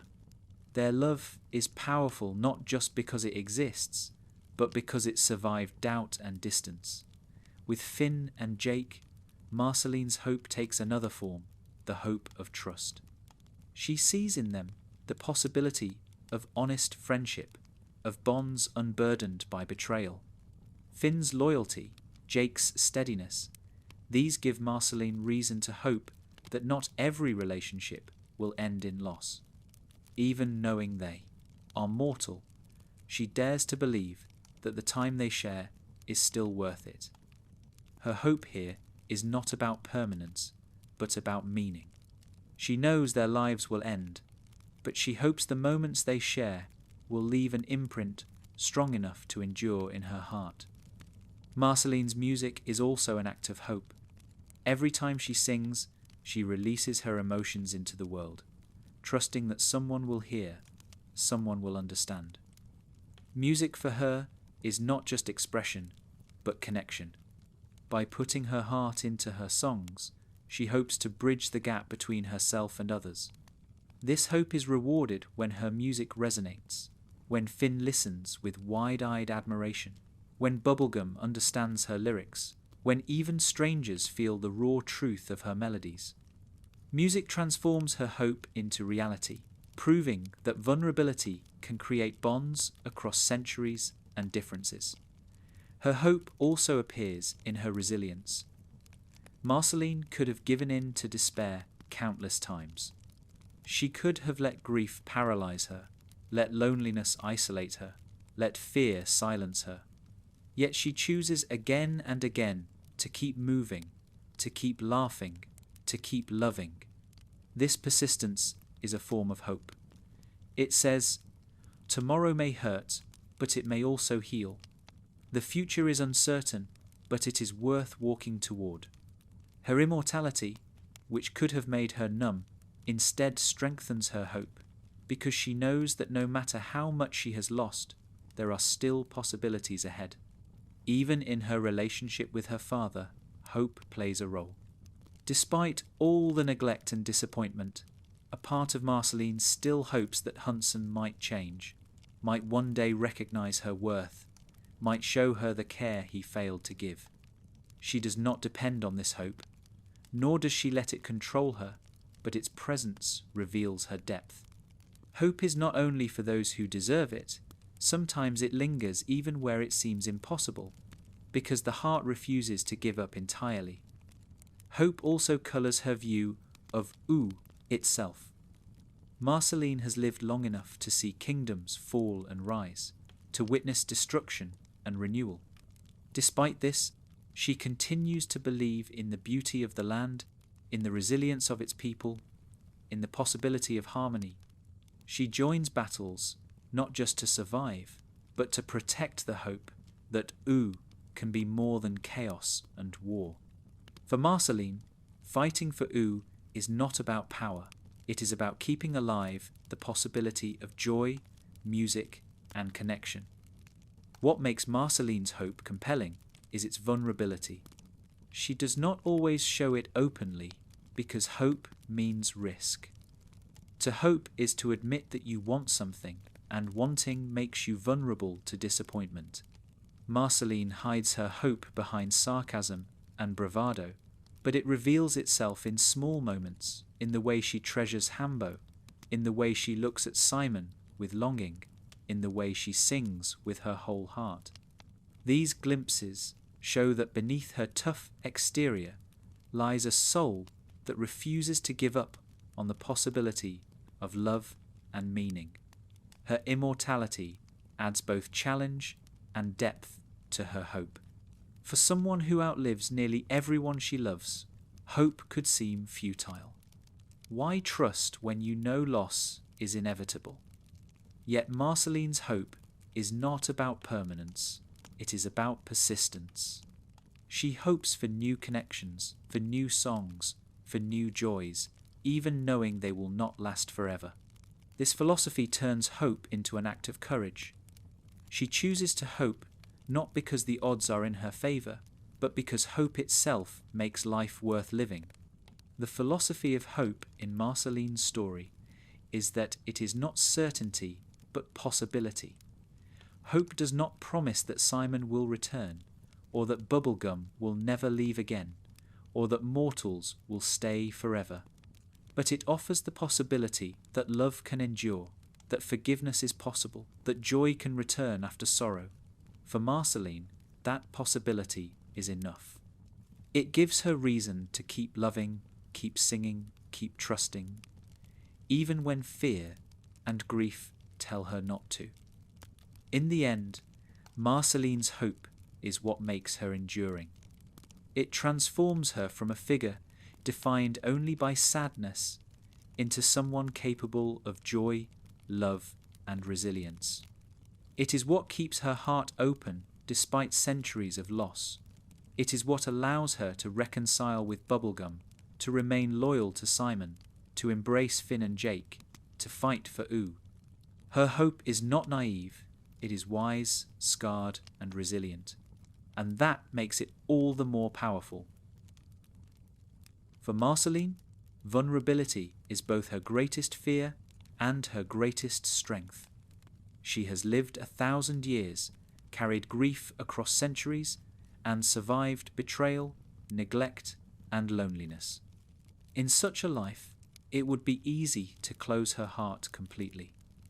Yet Marceline's story is defined by her willingness to remain vulnerable despite the risks. It is this vulnerability that makes her music so moving, her relationships so powerful, and her character so human. To understand Marceline through vulnerability is to see the courage behind her sarcasm, the tenderness beneath her anger, and the openness that allows her to grow. At the root of Marceline's vulnerability is childhood. After the Mushroom War, she was thrust into a ruined world, fragile and hungry. Simon cared for her, but when he was lost to the crown, she learned that nothing was certain. That early instability carved into her the instinct to protect herself. Her sharp humour, her teasing, her pranks, These are walls she builds, disguises that keep others from seeing how much she truly feels. Yet the very fact that she builds walls reveals vulnerability. Only someone who is capable of being hurt needs protection. Her vulnerability is clearest in her relationship with Simon. Despite centuries of distance, she never stops loving him, never stops hoping he will return. To care for someone who cannot care back is the most vulnerable position imaginable, and yet Marceline chooses it. She sings for him, remembers him, defends him, even when others see only the Ice King. Vulnerability, here, is not weakness, but loyalty. It shows that she refuses to let pain close her heart completely. By staying vulnerable to Simon, Marceline proves the depth of her humanity. With her father, Hunson Abadir, vulnerability takes another shape. She is furious at him, mocks him, and rejects his selfishness. But beneath the anger lies the vulnerability of a daughter who once wanted his love. Every time she faces him, she reveals how much she once cared, how much she still aches for a bond he could never provide. This vulnerability is painful, but it also gives her strength. It allows her to define herself not by his failures, but by her resilience in the face of them. Her romance with Princess Bubblegum is perhaps the purest expression of Marceline's vulnerability. To love PB openly is to risk rejection, to risk the pain of estrangement again. For years, Marceline avoided that risk, hiding behind sarcasm and distance. But when she chooses to reconcile, when she sings her truth, when she allows PB to see her heart without defences, she embraces vulnerability fully. That act transforms their relationship. Love becomes possible, not because Marceline is invulnerable, but because she is willing to be hurt. Vulnerability is what makes their bond authentic, what makes it endure. Her friendships also reveal this quality.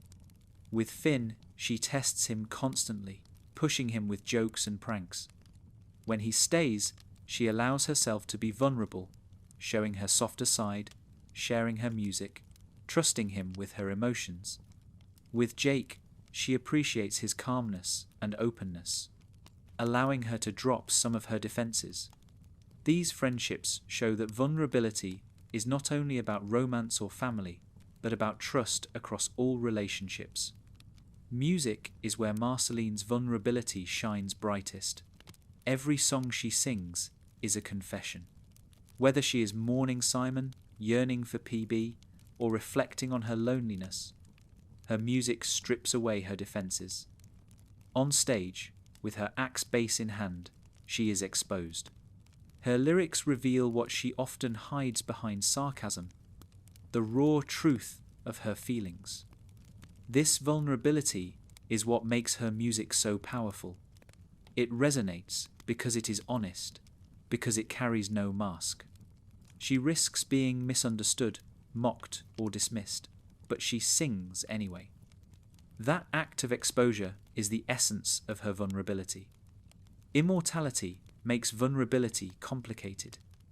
To live forever is to risk endless cycles of loss. It would be safer for Marceline to shut herself off, to avoid caring for mortals, to avoid risking her heart, and yet she does the opposite. She loves, she befriends, she creates bonds even knowing they will not last. This is vulnerability on the grandest scale. Marceline knows the pain of loss better than anyone, but she remains open to connection.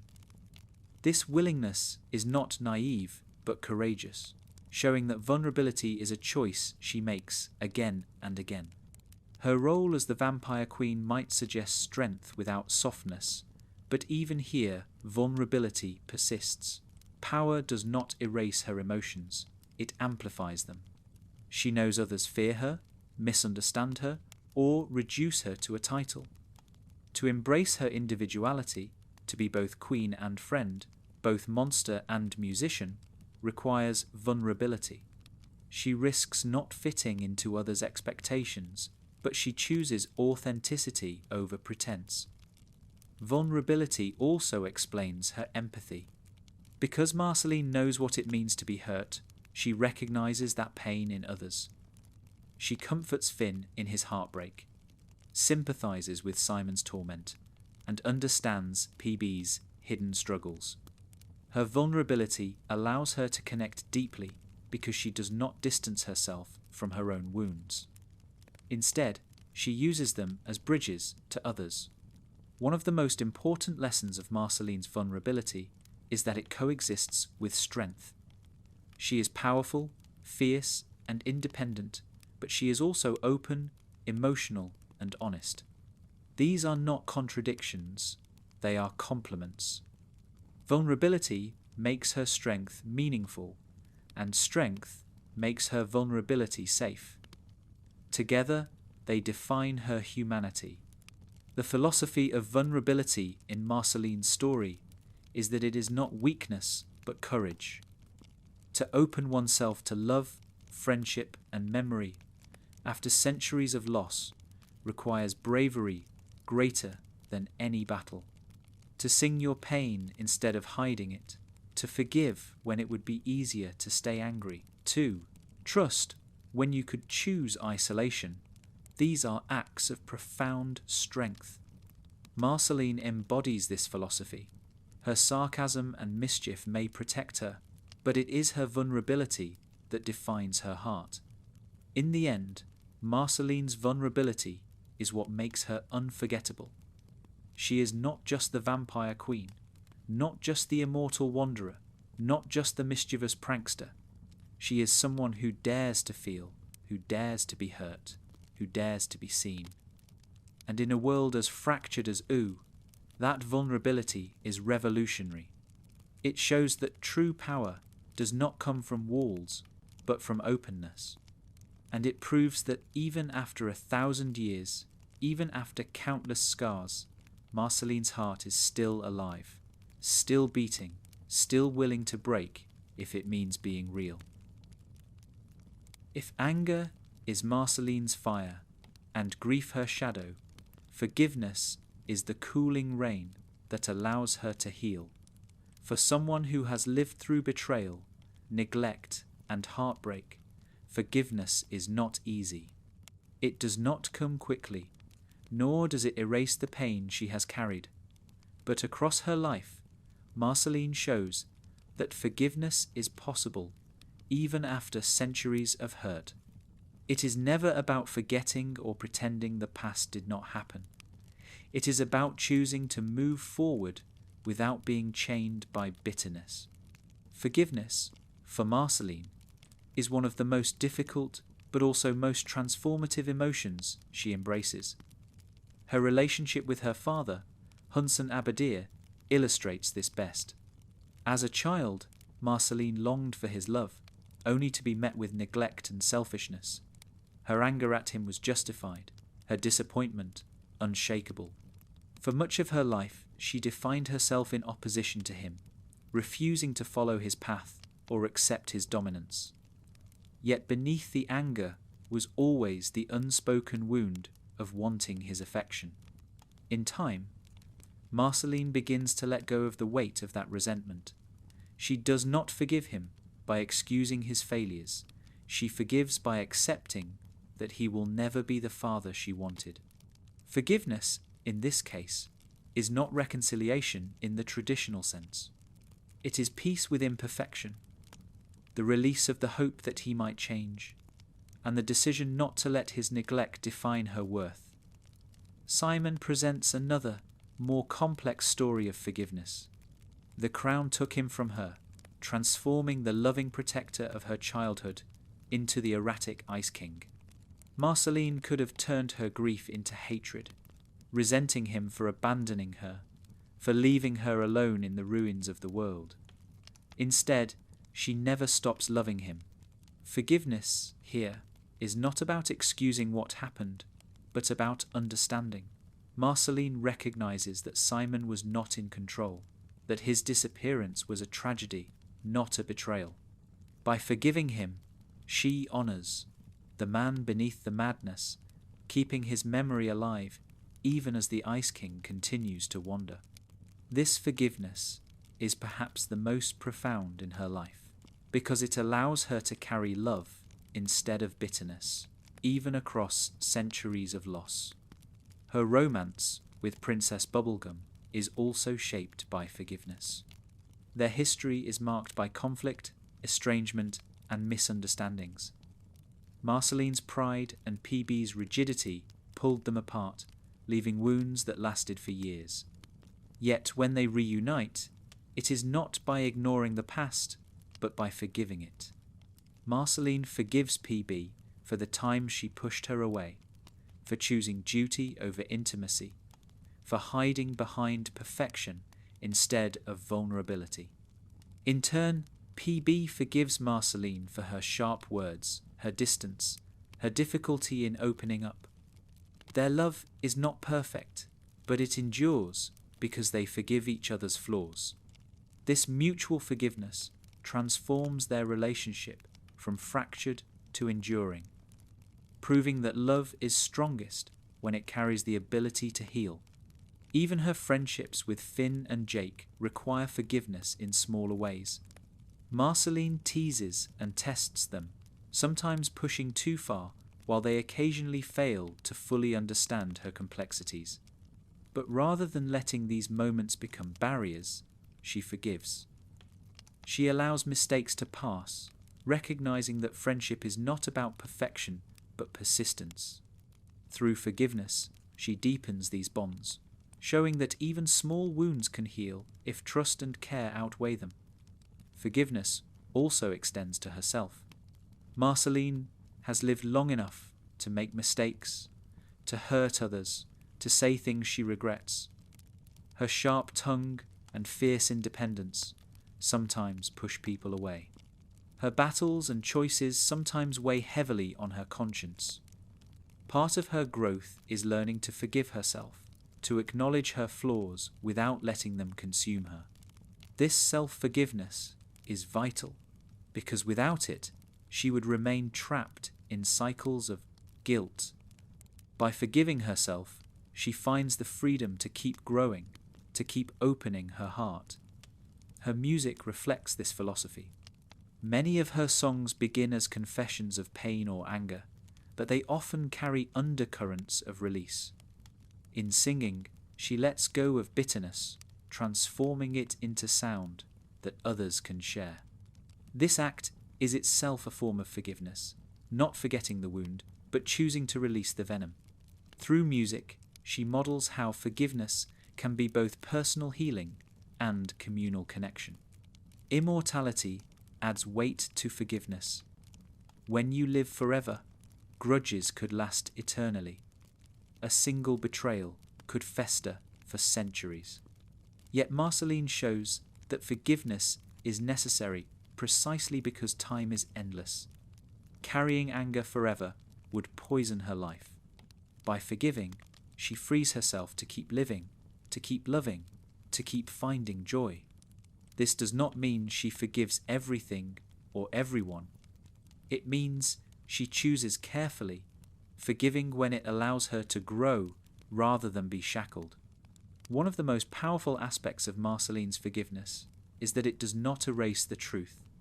She still remembers Simon's loss, Hunson's neglect, PB's distance. Forgiveness does not rewrite the past, it reframes it. It allows her to carry memory without being crushed by it. This is what makes her forgiveness so authentic. It is not easy, not cheap, not a magic cure. It is a struggle, a choice, and ultimately a gift she gives herself as much as others. The philosophy of forgiveness in Marceline's life is that it is not about excusing harm, but about reclaiming power.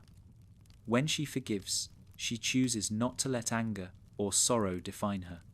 She chooses freedom over bitterness, healing over resentment. Forgiveness does not make her naive, it makes her resilient. It shows that even after 1,000 years of scars, she still believes in growth, in reconciliation, in the possibility of love enduring despite flaws. In the end, Marceline's forgiveness is what allows her to move forward. Without it, she would remain stuck in anger at her father, grief for Simon, regret over bubblegum. With it, she transforms those wounds into wisdom, into music, into love. Forgiveness does not erase her pain, but it prevents pain from erasing her. And that choice, repeated again and again, is what makes her story not only tragic, but hopeful. Resilience is the thread that holds all of Marceline's emotions together. Loneliness, anger, fear, grief, even joy.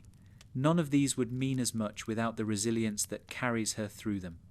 For Marceline, resilience is not simply the ability to survive. It is the ability to adapt, to grow, to keep living authentically, even when centuries of hardship could have worn her down. Resilience is the quiet strength that allows her to laugh after sorrow, to love after heartbreak, to sing after silence. It is what makes her one of the most enduring figures in Oo. Her earliest resilience was forged in the ruins of the Mushroom War.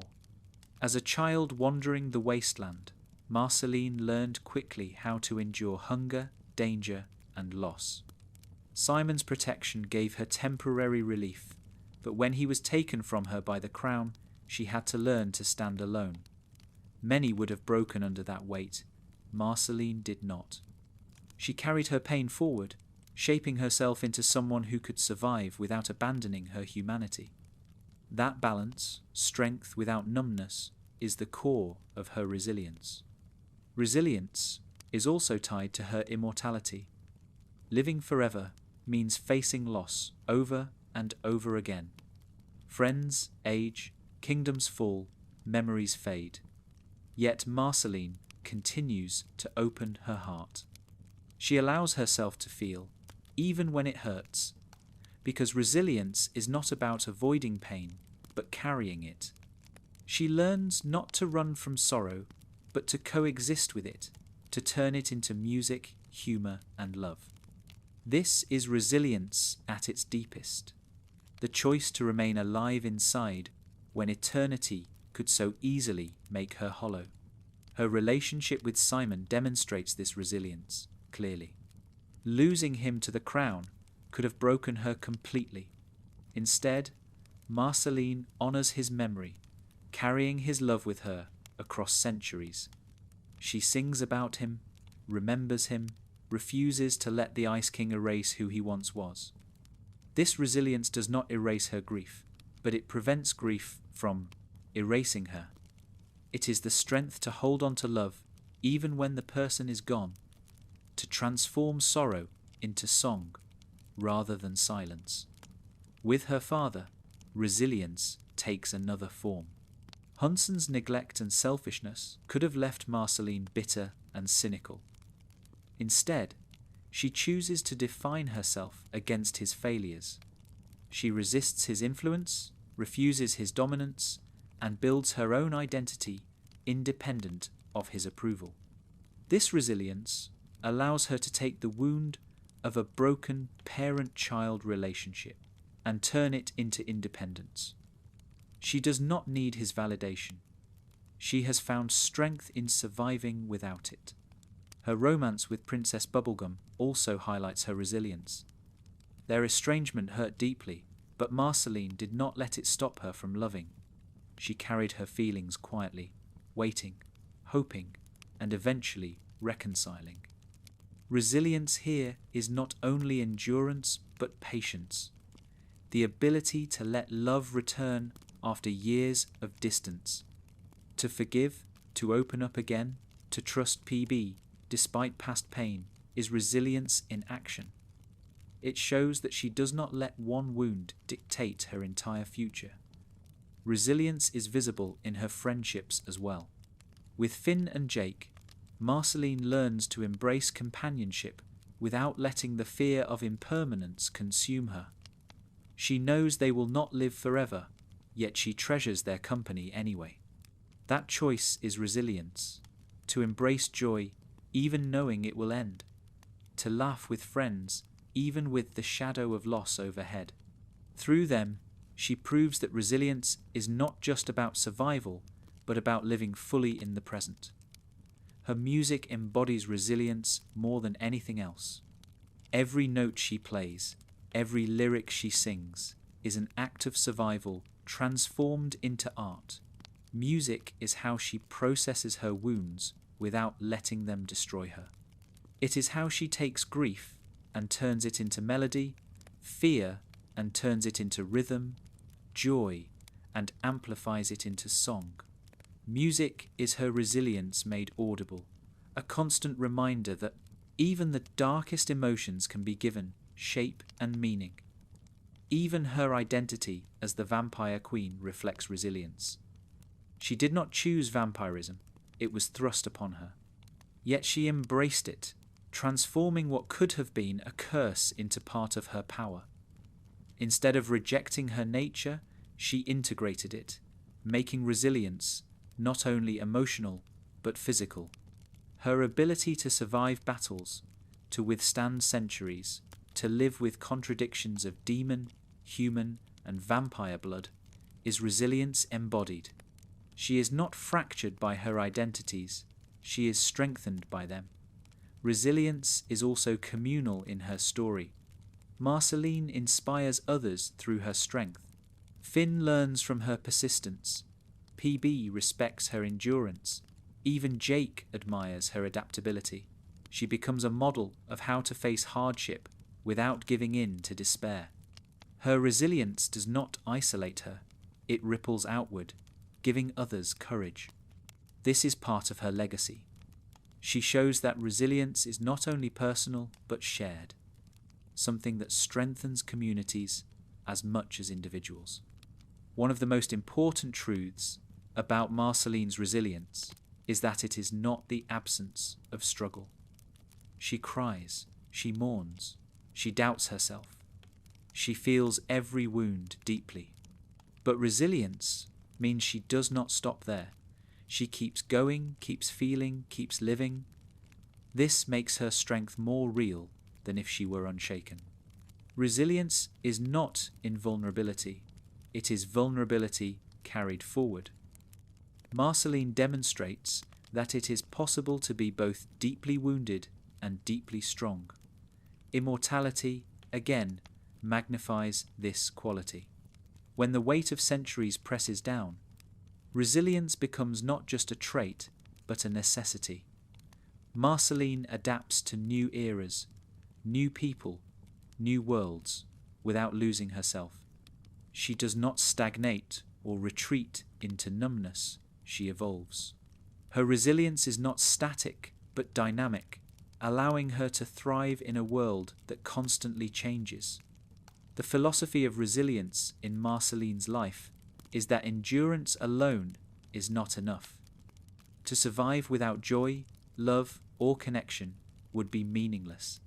True resilience is continuing to care, to create, to connect, even when it would be easier to close off. Marceline embodies this philosophy. She survives, but she also sings.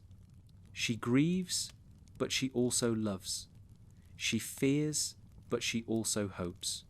Her resilience is not just about staying alive, it is about staying human.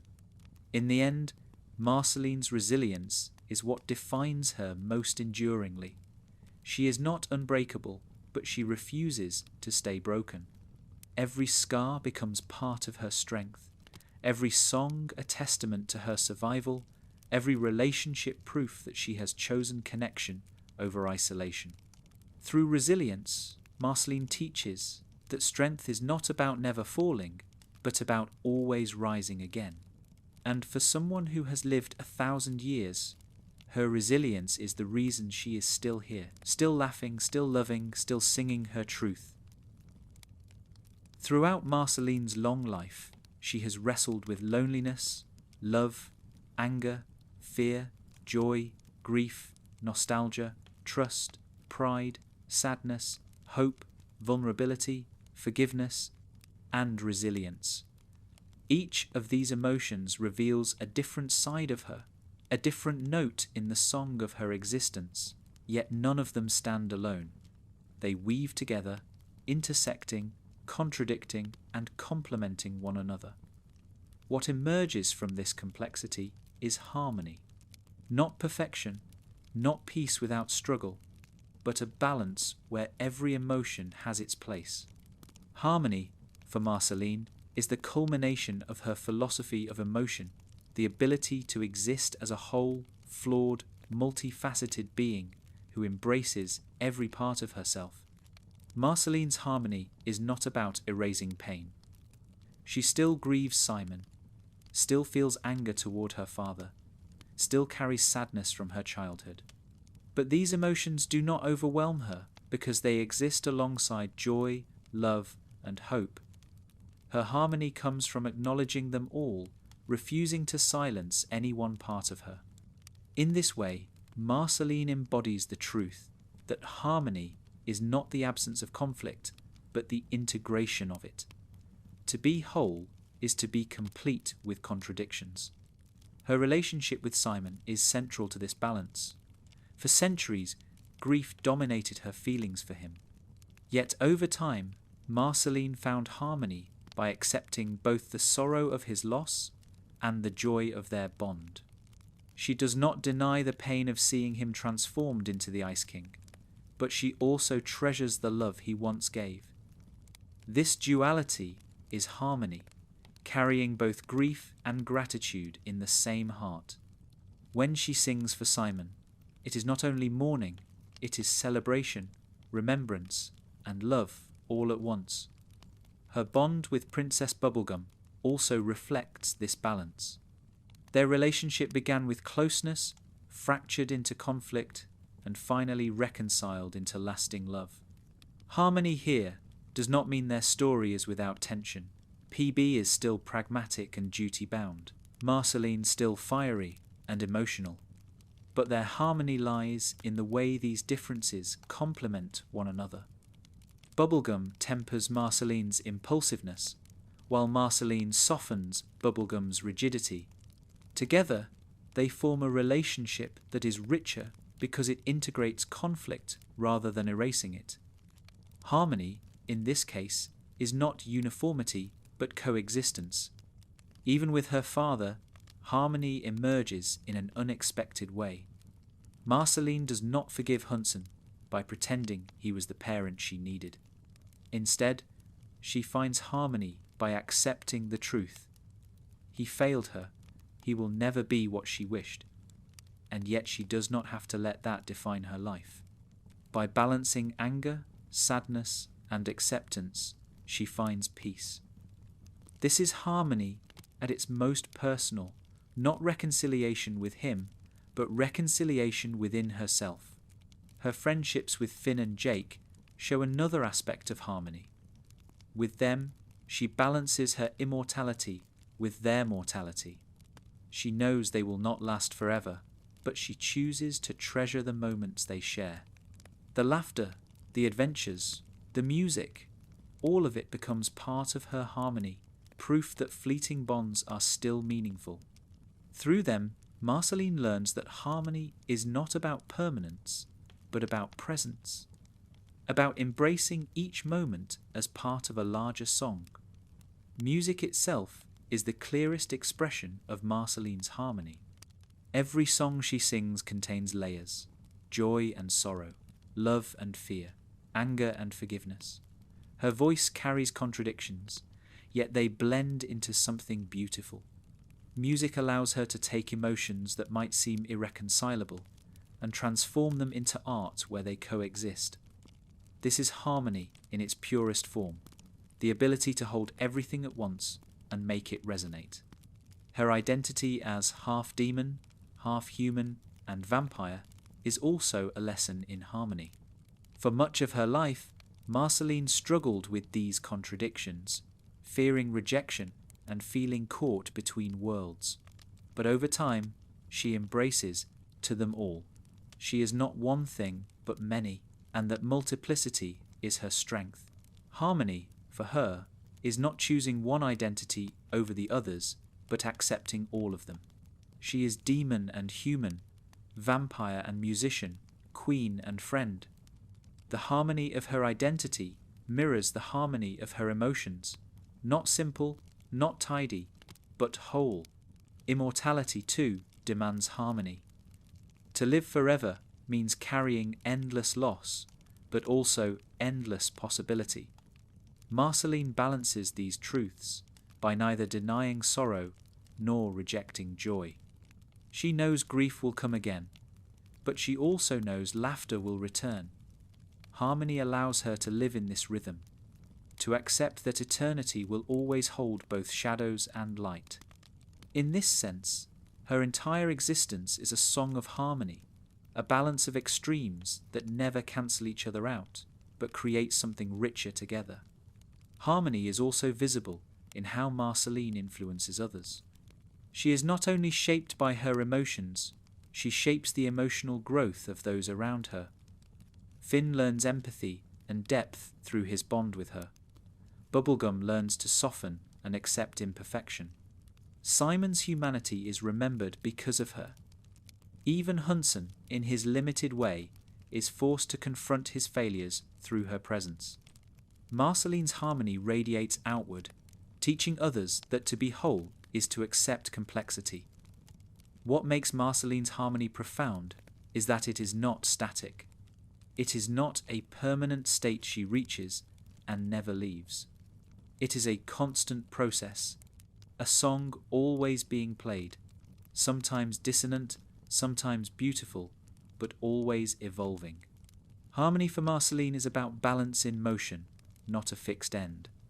It is about adjusting, adapting, and accepting as life continues. This makes her philosophy of harmony deeply human, because real life is never perfectly resolved. It is lived in balance, not conclusion. The philosophy of harmony in Marceline's life is simple yet transformative. Wholeness comes not from denying emotions, but from embracing them all. Loneliness, love, anger, fear, joy, grief. None of these cancel each other out. Together, they form a complete picture of who she is. Marceline is not defined by one emotion, but by the harmony of them all. Her story is not about escaping pain, but about living alongside it. Not about perfect happiness, but about balanced humanity. In the end, harmony is Marceline's legacy. She is the vampire queen, the musician, the lover, the daughter, the friend. She has been wounded and healed, broken and rebuilt, lonely and loved. Through it all, she has found balance. Not peace without sorrow, not strength without vulnerability, but harmony, the ability to exist as a whole being, embracing every contradiction. And that is why Marceline endures. She is not only powerful, not only tragic, not only joyful, she is, all of it, woven together into a song that continues to resonate long after the final note.